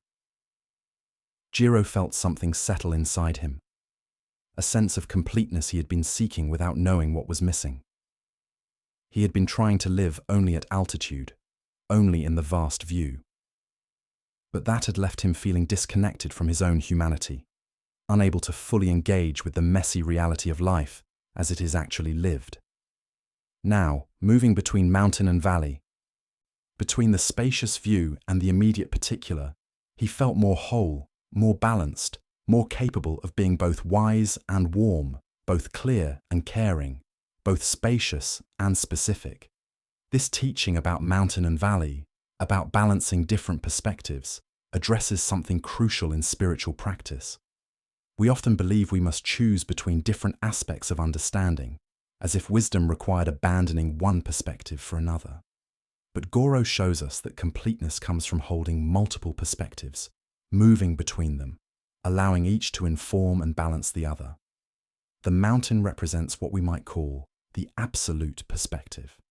From that height, we see that all things are connected, that individual suffering arises from conditions rather than being personal or unique, that our separate self is a construction rather than an ultimate reality. This view is genuine and valuable. It prevents us from being completely lost in our dramas and problems. It gives us space and perspective. But the mountain alone is not enough. If we stay only at that altitude, we risk becoming detached, cold, unable to meet real suffering with real warmth. We might understand intellectually that suffering is impersonal, but that understanding does not help the person who is suffering right now. The view from the mountain without the grounding of the valley can become a way of avoiding the real demands of being human. But the valley alone can also become overwhelming. If we never climb to the mountain, never access the spacious view, we can become exhausted by the endless stream of needs and problems. We lose perspective and burn out, unable to sustain our engagement because we have no way to step back and see the larger pattern. The practice Goro offers is one of balance and movement. We climb to the mountain to access spaciousness, to touch something vast, to remember we are part of a larger whole. This refreshes us, gives us perspective, prevents us from drowning in the particulars. Then we descend to the valley to engage fully with what is actually here, to give our attention and care to specific moments and people, to honor the immediate reality of life as it is lived. Neither perspective cancels out the other. They complement each other, creating a complete path that is both wise and warm, both spacious and engaged, both clear about the nature of reality and fully present to the reality of this moment. This is the wisdom of moving between mountain and valley, between the vast view and the immediate particular, holding both as aspects of the same complete practice. On a mountain peak, where snow remained through all seasons and clouds gathered like thoughts in the mind, there stood an ancient monastery carved partially into the rock itself. The monks who lived there were few, perhaps a dozen at any time, and they lived simply in the harsh climate. Their practice was focused, and their days were marked by long hours of meditation and study. A young monk named Saburo arrived at this monastery in his 23rd year. He came with impressive credentials, having studied at a prestigious temple in the capital, where he had been recognized as one of the brightest students in his generation. His teachers there had praised his intelligence, his ability to grasp complex philosophical concepts, his skill in debate. He had memorized vast portions of the Buddhist canon and could discuss the subtlest points of doctrine with ease. When Saburo arrived at the mountain monastery, he carried with him not just his few possessions, but also a sense of his own accomplishment. He was aware that he knew more than most monks his age. He was proud of his understanding, his years of study, his intellectual achievements. He did not think of this as arrogance. He simply believed he was recognizing his own abilities accurately. The abbot of the monastery was an old monk named Fumio, perhaps 70 years old, with a face weathered by decades of mountain weather and eyes that seemed to hold depths that were difficult to fathom. When Saburo was brought to meet him, Fumio was sitting in a small room with a single window that looked out onto the snowy peaks. Saburo bowed respectfully and introduced himself, mentioning the temple where he had studied, the texts he had mastered, the recognition he had received from his teachers. Fumio listened quietly, his expression neutral. When Saburo finished, the old abbot simply nodded and said, "Come with me." He led Saburo through the monastery's stone corridors to a storage room where various items were kept. Fumio opened a wooden box and took out a single seed, so small it barely filled the hollow of his palm. "Do you know what this is?" Fumio asked. Saburo looked at the tiny seed. It was unremarkable, brown and oval with no distinguishing features. "A seed," he said. "Perhaps from a cherry tree or possibly a plum, without seeing it grow. It is difficult to identify exactly." "It is a cherry seed," Fumio confirmed. "Tell me, what does this seed contain?" Saburo, pleased to demonstrate his knowledge, answered promptly. "It contains the genetic code for a complete cherry tree. All the information needed to grow roots, trunk, branches, leaves, flowers, and eventually more seeds. It contains the potential for the entire life cycle of the tree." "Very good," Fumio said. "You have studied well." He held the seed closer to Saburo. "And tell me, is this seed valuable?" "In a sense, yes," Saburo replied. "It has the potential to become a great tree. But by itself, without soil, water, sun, and time, it is just a seed. Its value lies in what it might become, not in what it currently is." Fumio smiled slightly, and something in that smile suggested the lesson had already begun, though Saburo did not yet recognize it. "This seed will be your responsibility," Fumio said, pressing the small seed into Saburo's hand. "Plant it, care for it, learn from it. When you understand what it has to teach you, come back and tell me." Saburo took the seed, somewhat puzzled by this assignment. He had expected to be given advanced teachings to study, rare texts, to engage in sophisticated philosophical discussions. But he had been given a seed to plant. It seemed too simple, almost childish, but he respected the abbot enough not to question the instruction. He found a place in the small courtyard where some soil had been gathered in a protected corner, sheltered somewhat from the harsh mountain weather. He planted the seed carefully, watering it, marking the spot so he would remember where it was. Days passed, then weeks. Saburo continued his meditation practice, his study of texts, his daily work around the monastery. But each day he would check the spot where he had planted the seed. Nothing appeared. The soil remained undisturbed. After a month, he began to feel impatient. Perhaps the seed was old and would not germinate. Perhaps the mountain climate was too harsh. He considered mentioning this to Fumio, but something stopped him. The abbot had given him this task for a reason, and Saburo sensed that the lesson involved more than just whether the seed would grow. 2 months passed. Still nothing. Saburo continued to water the spot, though he was beginning to feel somewhat foolish doing so. What was the point of watering bare soil? In his 3rd month at the monastery, something shifted in Saburo. He had been so focused on the seed, on waiting for it to show some sign of growth, that he had not noticed changes in himself. But one morning during meditation, he realized that his mind had become quieter. The constant mental chatter that had always accompanied his thinking, the voice that commented on everything and judged and compared and analyzed, had diminished. Not entirely, but noticeably. He also noticed that he was listening differently to the other monks. Before, when someone spoke, he had immediately been formulating his response, preparing his contribution, thinking about what he knew about the topic. Now, he sometimes just listened, without needing to add anything, without needing to demonstrate his knowledge. At the end of the 3rd month, Saburo was checking the spot where he had planted the seed when he noticed the smallest green shoot, barely visible, pushing through the soil. It was so tiny that he had to kneel down to see it clearly. Just 2 small leaves, pale green and delicate, reaching toward the light. He felt a surge of unexpected joy. The seed had germinated. After 3 months of watering soil with no visible result, something had finally emerged. But then he stopped, looking more carefully at his own reaction. The seed had been growing the entire time. Just because he could not see it did not mean nothing was happening. Below the surface, in the darkness of the soil, roots had been developing. The seed coat had been breaking down. The embryonic plant had been gathering energy and preparing for emergence.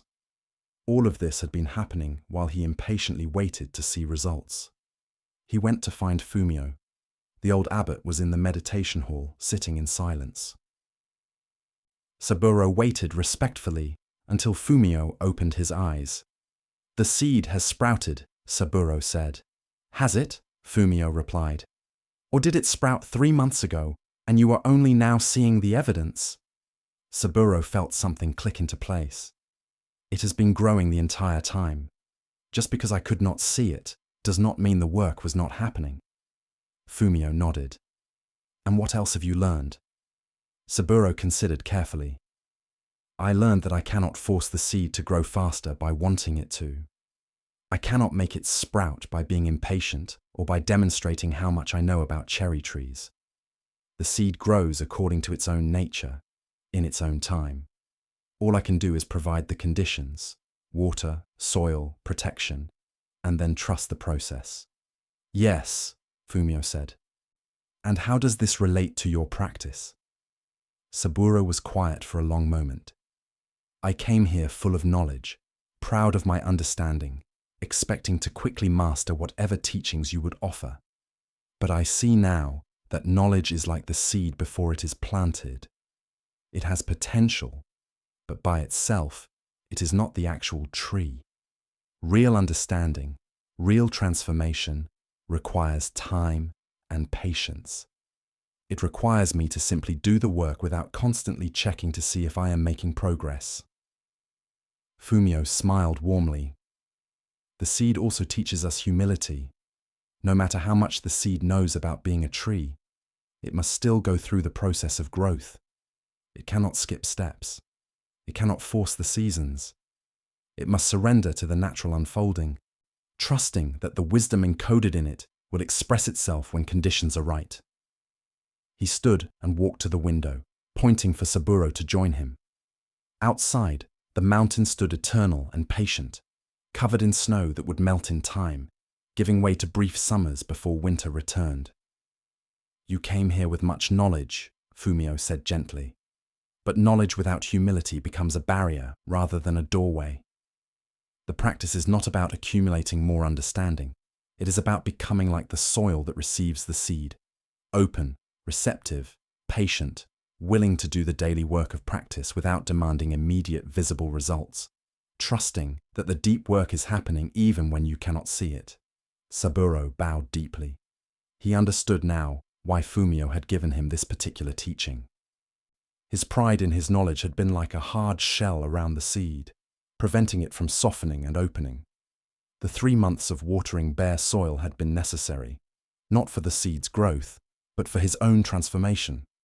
He had learned to practice without the constant need for validation, without the requirement that his efforts show immediate results. "Continue to care for the tree," Fumio said. "It will take years to grow tall enough to bloom." But you do not need to wait years to understand the teaching. The teaching is here now, in the simple act of providing water and care without attachment to outcomes. This is the practice of humility. This teaching about the seed and the patient work of growth speaks to something essential in Zen Buddhism, the recognition that real transformation cannot be forced or hurried. We often approach practice the way Saburo initially did, with expectations of quick results, wanting to see evidence of our progress, needing validation that our efforts are working. But the seed teaches us differently. Most of its important work happens in darkness, unseen. The roots develop before any shoot appears above ground. The internal changes precede the external signs. If we judge the seed by what we can see in the first days or weeks after planting, we would conclude nothing is happening. But this conclusion would be false. In our own practice, the deepest changes often happen below the surface of our awareness. We sit in meditation day after day, sometimes feeling like nothing is happening, like we are not making progress.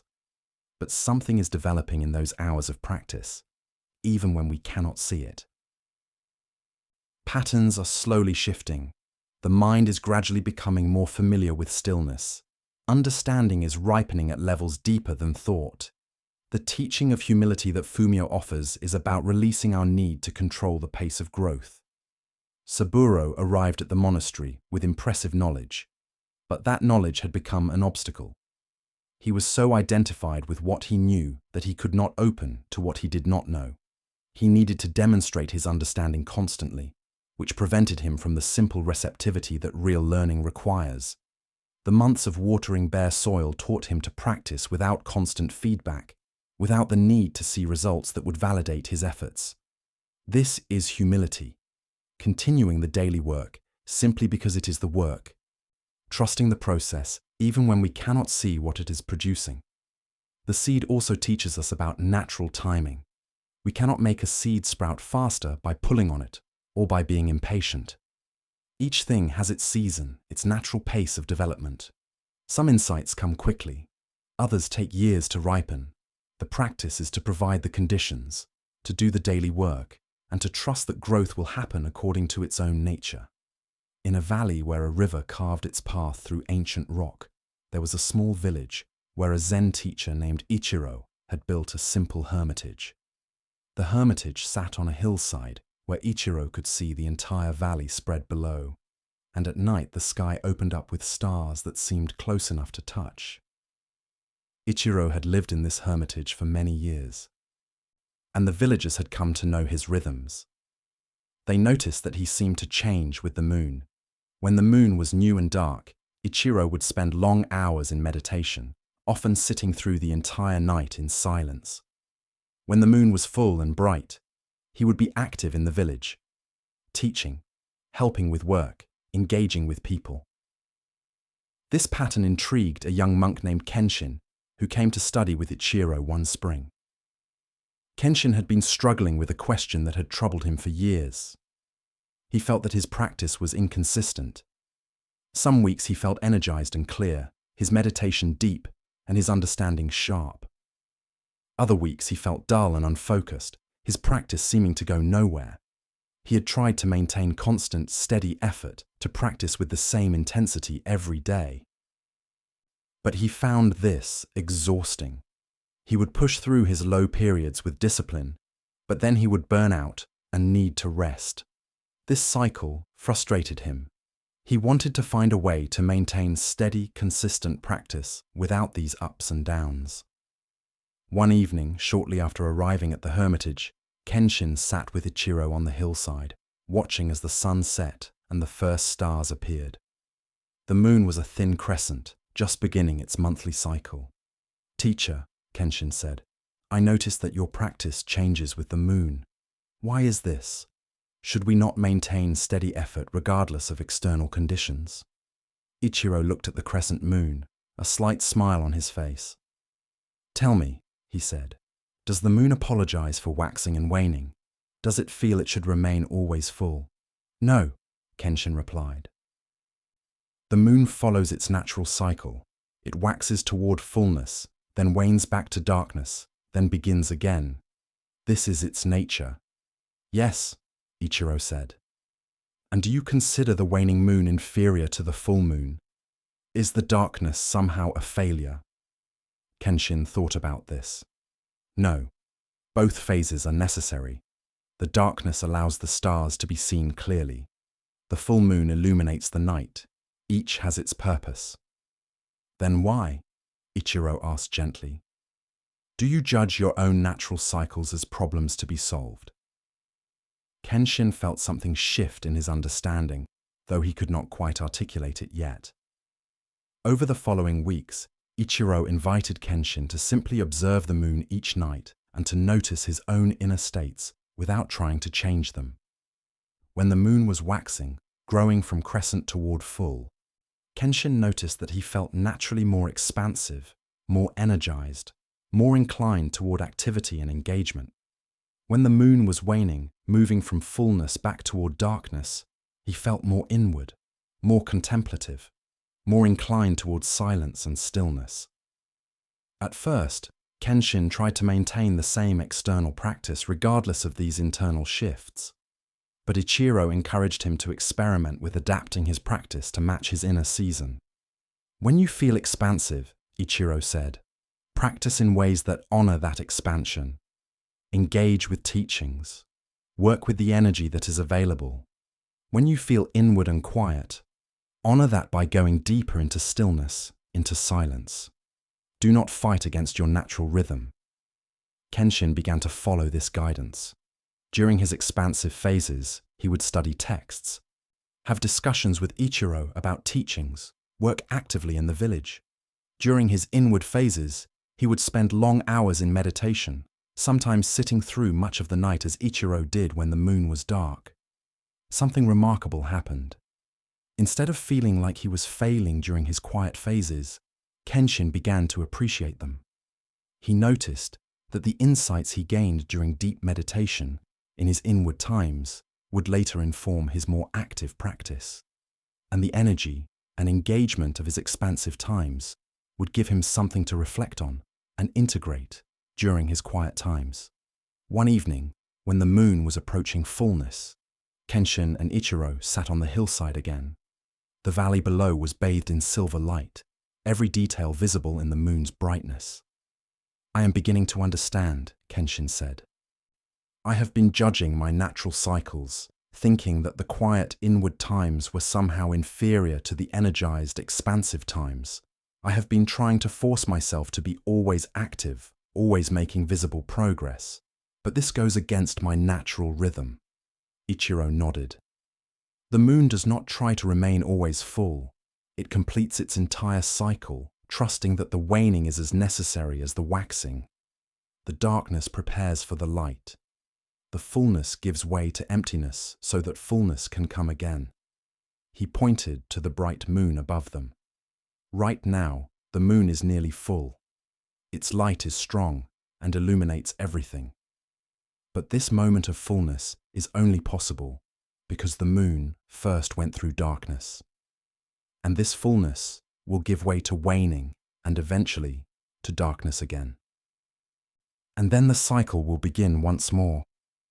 So I should trust the cycle, Kenshin said.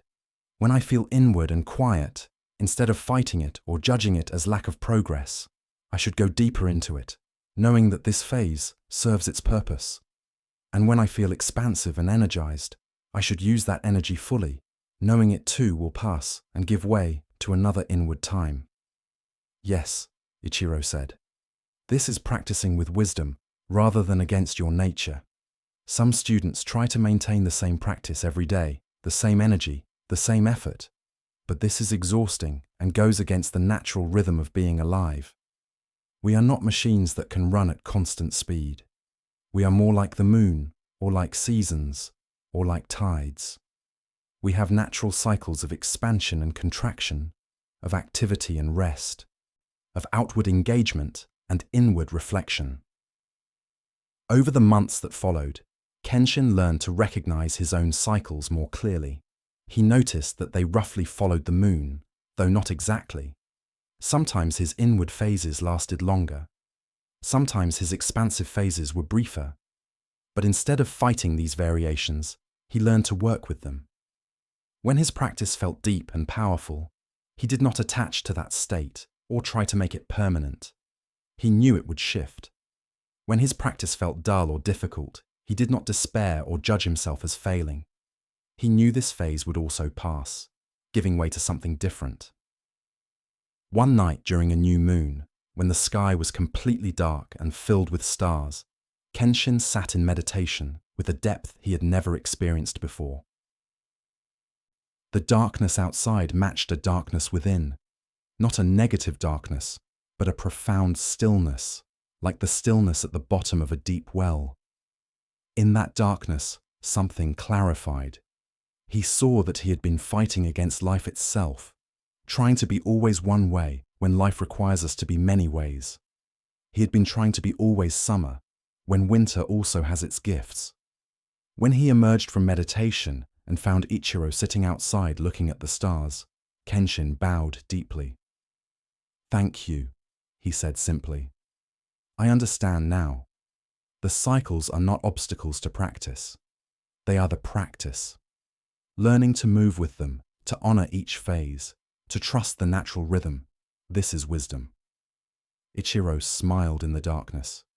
"Yes, and now you can stop exhausting yourself trying to be the full moon at all times. You can be what you are in each moment, trusting that the cycle will continue, that what wanes will wax again, that darkness and light both serve the path." The teaching of the waxing and waning moon speaks to something we often resist: the natural cycles of our energy, attention, and capacity. We live in a culture that values constant productivity, steady effort, unchanging performance. We judge ourselves when we have low energy or when our practice feels less inspired. We think something is wrong when we go through quiet inward periods. But the moon teaches us differently. Its waning is not a failure. Its darkness is not inferior to its brightness. Each phase of the cycle serves a purpose. The darkness allows us to see stars that are invisible when the moon is full. The waning teaches us about letting go, about the natural process of things dissolving and emptying. The waxing shows us about building, gathering, moving toward fullness. In Zen Buddhism, there is an understanding that practice must be sustainable, which means it must honor natural rhythms rather than fight against them. Some days, some weeks, even some months, we will feel inspired and clear and deeply engaged with practice. Other times, practice will feel dull or difficult, and we might need to simply maintain basic continuity rather than expecting profound breakthroughs. Kenshin's mistake was thinking that the energized times were good and the quiet times were bad. He exhausted himself trying to maintain constant high energy, and then he would collapse.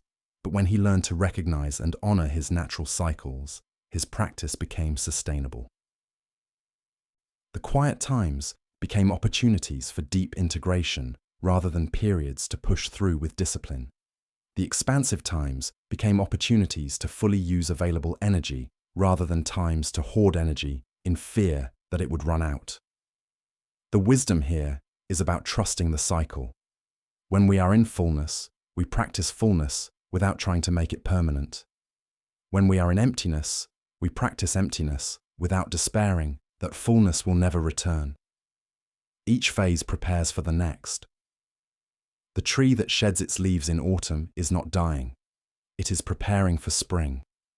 The practitioner who goes through a quiet period is not regressing. They are integrating and preparing for the next phase of growth. This is the teaching of natural cycles, showing us how to practice with the grain of our nature rather than against it, trusting that what wanes will wax again and what empties will fill once more. In the mountains, where ancient pines grew tall and straight, there was a monastery known for its extensive library. The building that housed this library was separate from the main temple, constructed of stone with high ceilings and tall windows that let in the northern light. Shelves lined every wall, filled with scrolls and bound texts collected over centuries. Some were Buddhist sutras, others were commentaries by famous masters, and still others were philosophical works from various traditions. A young monk named Masaru had recently arrived at this monastery. He was 26 years old and had spent the previous 5 years traveling to different temples, studying with different teachers, collecting teachings the way some people collect treasures. He had notebooks filled with insights he had copied down, practices he had learned, wisdom he had gathered from masters across the region. Masaru loved the library.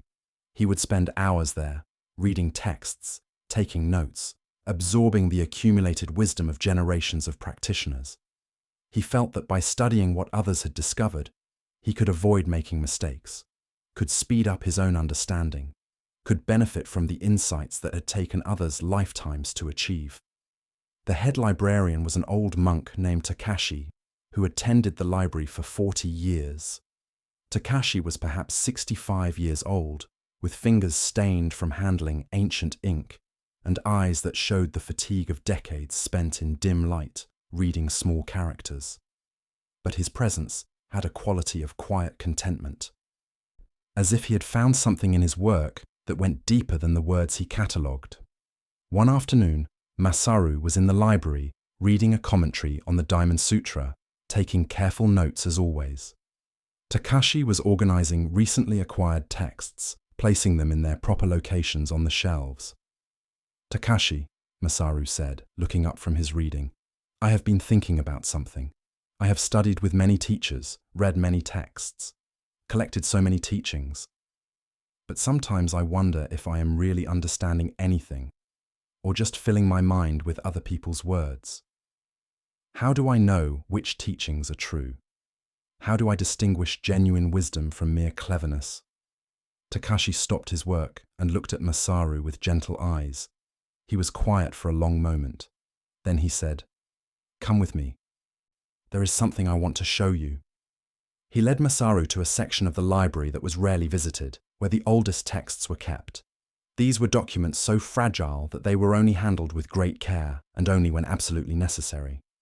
Takashi unlocked a wooden cabinet and carefully removed something wrapped in silk cloth. He unwrapped it slowly, revealing a book. But when Masaru looked at it, he saw something strange. The book was bound in leather, its pages made of good quality paper. But when Takashi opened it and began turning the pages, Masaru saw that they were completely blank. Every page was empty, unmarked by ink or any kind of writing. "What is this?" Masaru asked, puzzled. "This," Takashi said softly, "is the most important book in our library. It has been here longer than any text we possess. Every abbot who has served this monastery has known about it, and each has passed the knowledge to his successor." Masaru looked at the blank pages, confused. "But there is nothing written in it. How can it be important?" Takashi carefully closed the book and held it so Masaru could see the worn leather cover. "This book is empty because it is waiting. It has been waiting for centuries, and it will continue to wait. It represents something that cannot be found in any text, no matter how profound or ancient." He handed the book to Masaru, who took it carefully, feeling the weight of it in his hands. The leather was soft with age, the binding solid, but showing signs of its years. "You come to the library every day," Takashi said, "and you read the words of masters who lived hundreds of years ago. You copy their insights into your notebooks. You memorize their teachings. This is not wrong. There is value in learning from those who practiced before us. But tell me, whose life are you living?"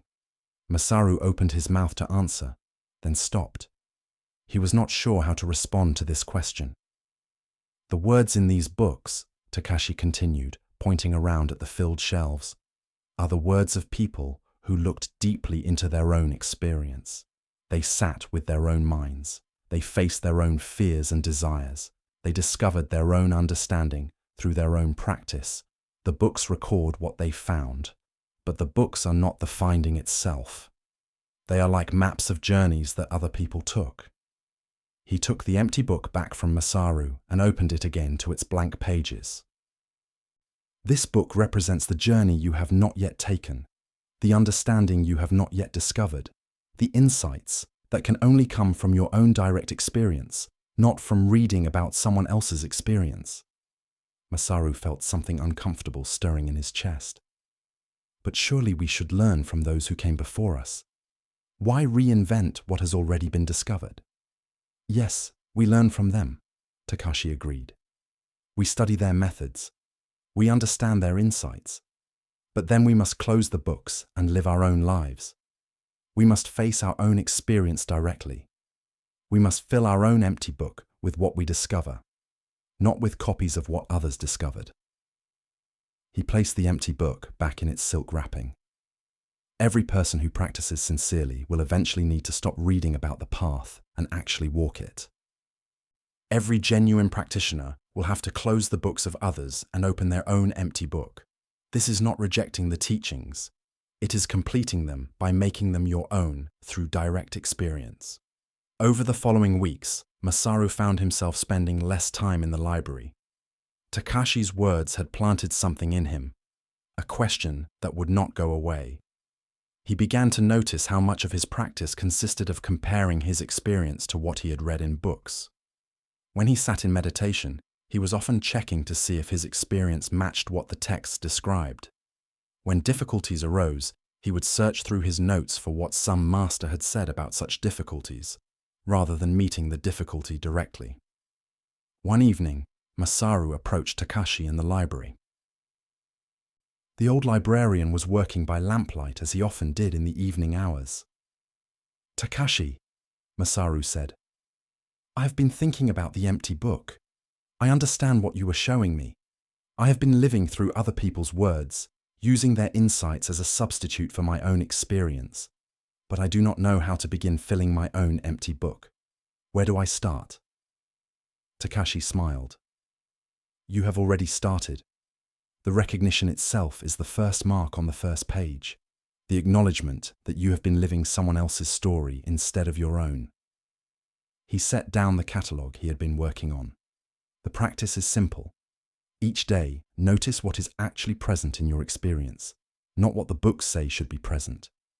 When you sit in meditation and find your mind restless, do not immediately consult a text about restlessness. Just sit with the restlessness itself. See what it actually is in your direct experience. This seeing, this direct meeting of your own experience, this is how you write in your empty book. "But what if I discover nothing profound?" Masaru asked. "What if my own experience is mundane compared to the insights of great masters?" "Your experience is your experience," Takashi said gently. "It may not be dramatic or extraordinary. Most of life is not. But it is real, and it is yours. A simple, honest recognition that comes from your own direct seeing is worth more than 1,000 profound insights copied from books." Masaru began to practice differently. Instead of always reaching for texts and teachings, he started to simply notice what was actually happening in his experience. When sadness arose, instead of remembering what various masters had written about sadness, he just felt the sadness, noticed where it lived in his body, observed how it changed moment to moment. When joy appeared, he met it directly rather than through concepts about joy. This was harder than he expected. Without the structure of teachings to rely on, without the validation of recognizing his experience in authoritative texts, he felt uncertain. Was he doing it right? Was what he noticed valuable? He had to learn to trust his own seeing, his own direct contact with reality, without the constant reference to external authority. Months passed. Masaru continued his practice of meeting his experience directly. Slowly, something shifted. He began to notice things he had never read about in any text, small recognitions that were specific to his particular mind, his particular conditioning, his particular way of being. These insights were not dramatic or likely to become famous teachings. They were just honest observations about how his mind worked, what patterns he carried, what freed him, and what bound him. One evening, he returned to Takashi in the library. "I am beginning to understand," he said. "The empty book is not really empty. It is full of potential, waiting for me to discover what is already there. My experience is the text. My practice is the reading of it, and the insights that come from genuine attention to my own experience. These are the words that fill the pages." Takashi nodded with approval. "Yes. And now you understand why this empty book is the most important book in the library, because it represents the book that each person must write for themselves. We can read all the wisdom in the world, but until we discover our own wisdom through our own experience, we are just borrowing other people's clothes." This teaching about the empty book speaks to something crucial in Zen Buddhism, the recognition that genuine understanding must be discovered firsthand, not just learned secondhand. We can study teachings, memorize sutras, understand concepts intellectually. All of this has value, but at some point we must close the books and open ourselves to direct experience. Masaru's habit of constant study and note-taking was a form of avoidance. By always reading about practice rather than actually practicing, by always checking his experience against what texts said it should be, he was living at a distance from his own life. He was trying to have someone else's realization rather than his own.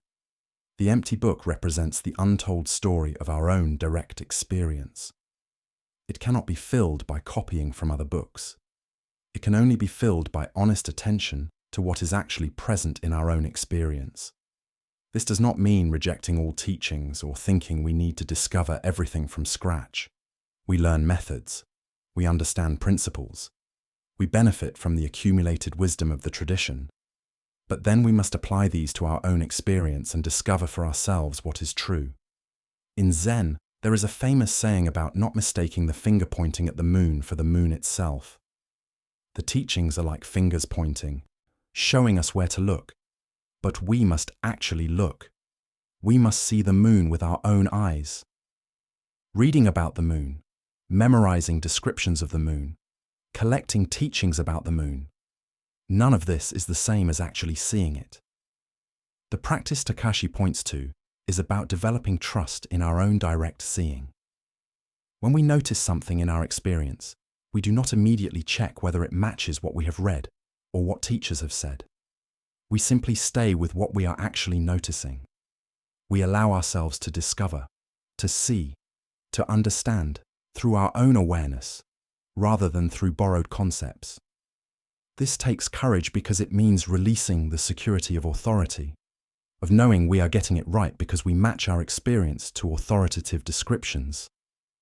But it leads to genuine understanding, to insights that are truly our own because they arose from our own honest attention to our own experience.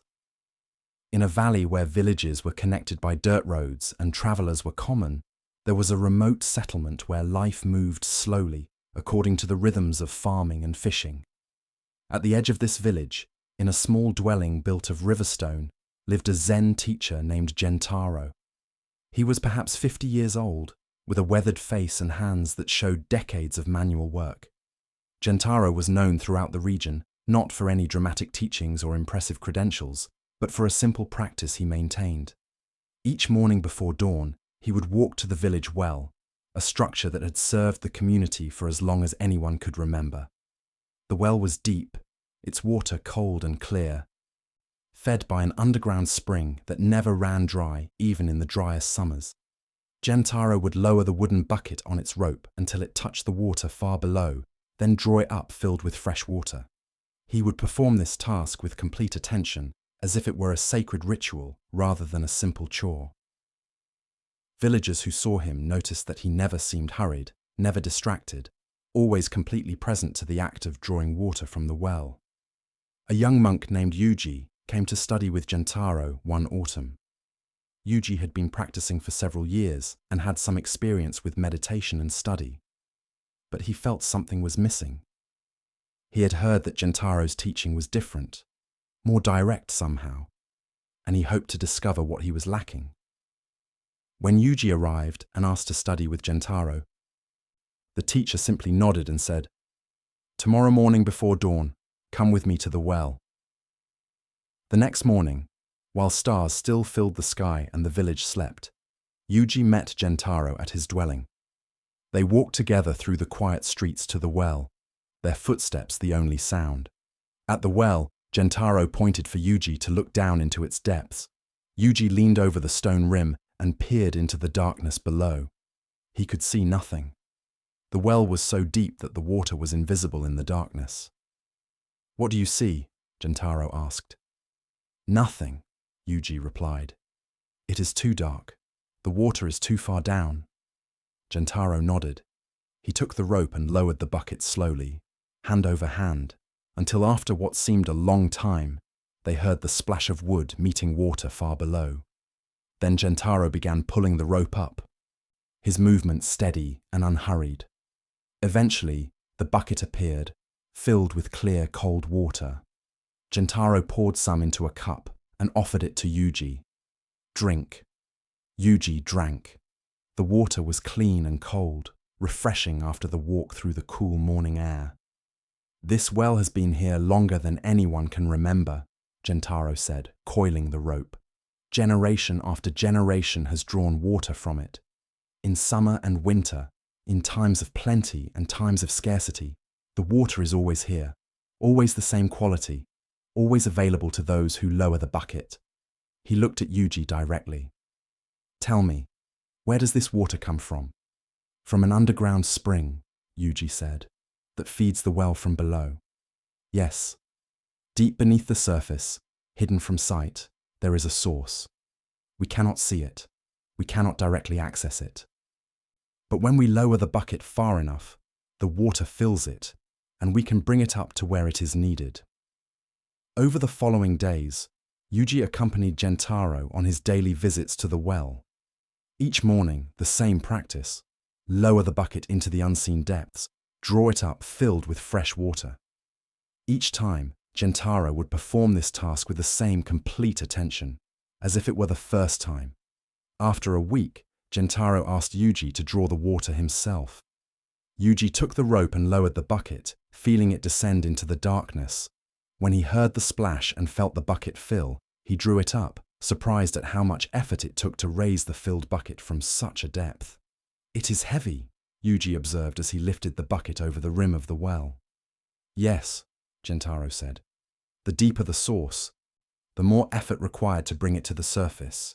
But the water from deep sources is always pure, always fresh, because it has been filtered through layers of stone and earth." He took the bucket and poured water into 2 cups, handing one to Yuji. They drank together in the quiet morning. "You came here seeking teaching," Gentaro said after a moment. "You have been to other teachers, studied other practices. You have accumulated knowledge about Buddhism, about meditation, about the path. But tell me, have you found the well within yourself?" Yuji was not sure how to answer. "Most practitioners," Gentaro continued, "spend their time at the surface. They skim the top layer of awareness, working with their obvious thoughts and emotions, their surface reactions and patterns. This work has value. But it is like drawing water from a puddle rather than from a well.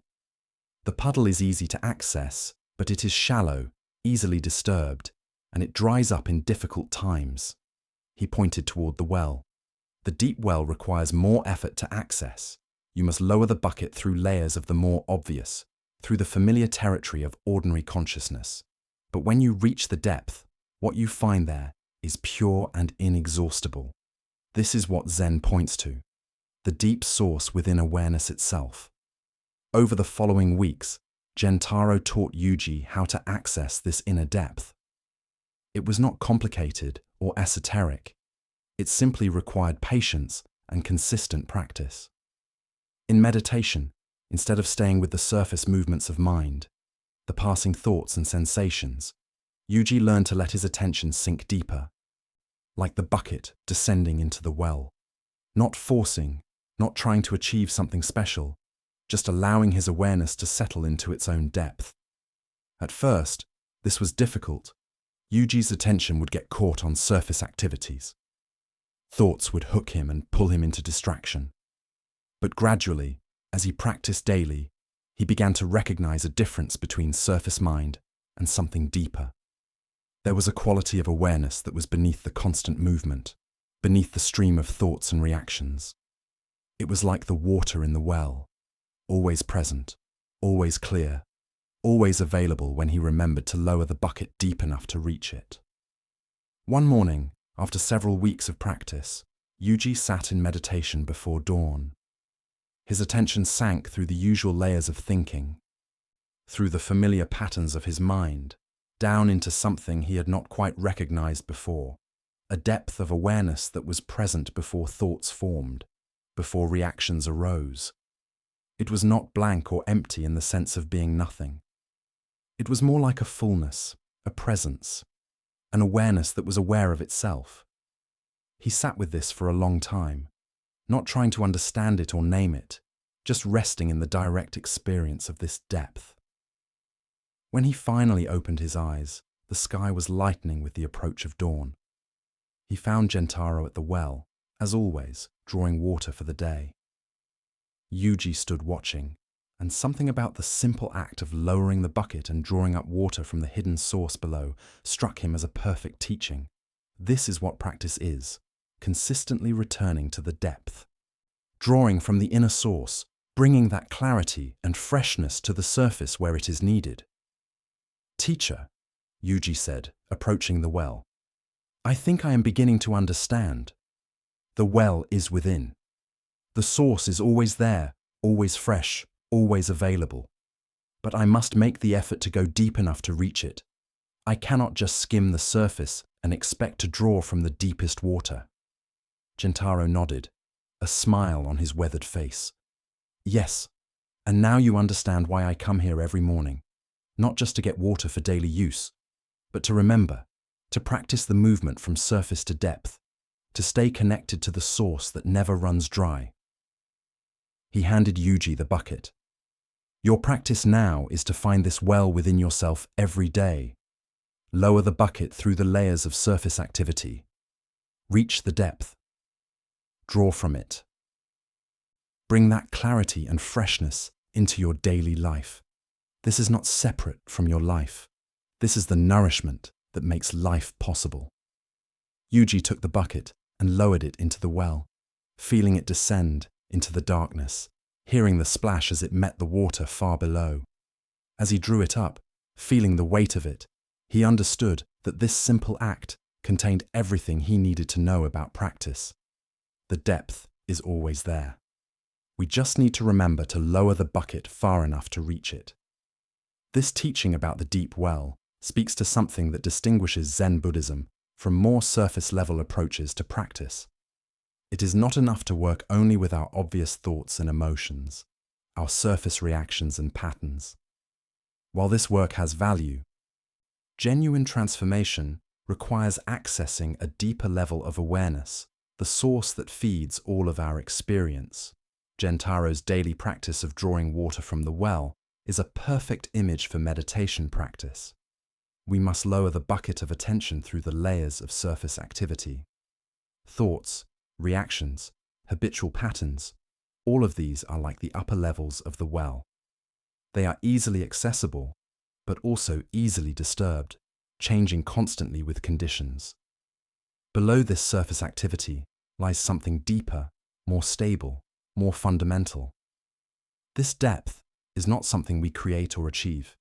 It is already present, like the water in the well, but it requires effort to access, not because it is far away, but because we are habitually identified with surface activity. We mistake the ripples for the water, the passing thoughts for awareness itself. The practice is to consistently return to this depth, not just once, but daily, the way Gentaro returned to the well each morning. Each time we sit in meditation, we lower the bucket again. Each time we remember to settle into deeper awareness during our daily activities, we are drawing from this inner source. What we find in this depth is something that does not run dry. Surface pleasures and pains come and go. Surface thoughts and emotions arise and pass. But the depth of awareness itself remains constant, always fresh, always clear, always available when we remember to access it. This is the teaching of the deep well, reminding us that within our own awareness lies a source of clarity and freshness that is inexhaustible. We just need to make the daily effort to lower the bucket, to go beneath the surface, to draw from the depth that is always there, always waiting, always ready to nourish our practice and our lives. As this night deepens and we approach the threshold of sleep, may these teachings settle gently into your awareness, like water sinking into earth. The stories we have walked through together point to truths that are simple but profound. Truths about presence and acceptance, about cycles and growth, about the depths that lie within your own awareness. You do not need to remember every detail. You do not need to analyze or understand completely. These teachings work on you quietly, the way water works on stone, gradually, patiently, over time. Let them rest in you as you rest in this moment, this breath, this gentle movement towards sleep and renewal. The path continues tomorrow and all the days after. But for now, there is only this settling, this release, this trust in the natural process of rest and restoration. Let yourself be held by the silence, the way the valley is held by the mountains, the way the moon is held by the sky. And may you rest deeply in the awareness that has always been here, waiting beneath the surface, clear and fresh and inexhaustible. Your own inner well, your own source of peace. Sleep well.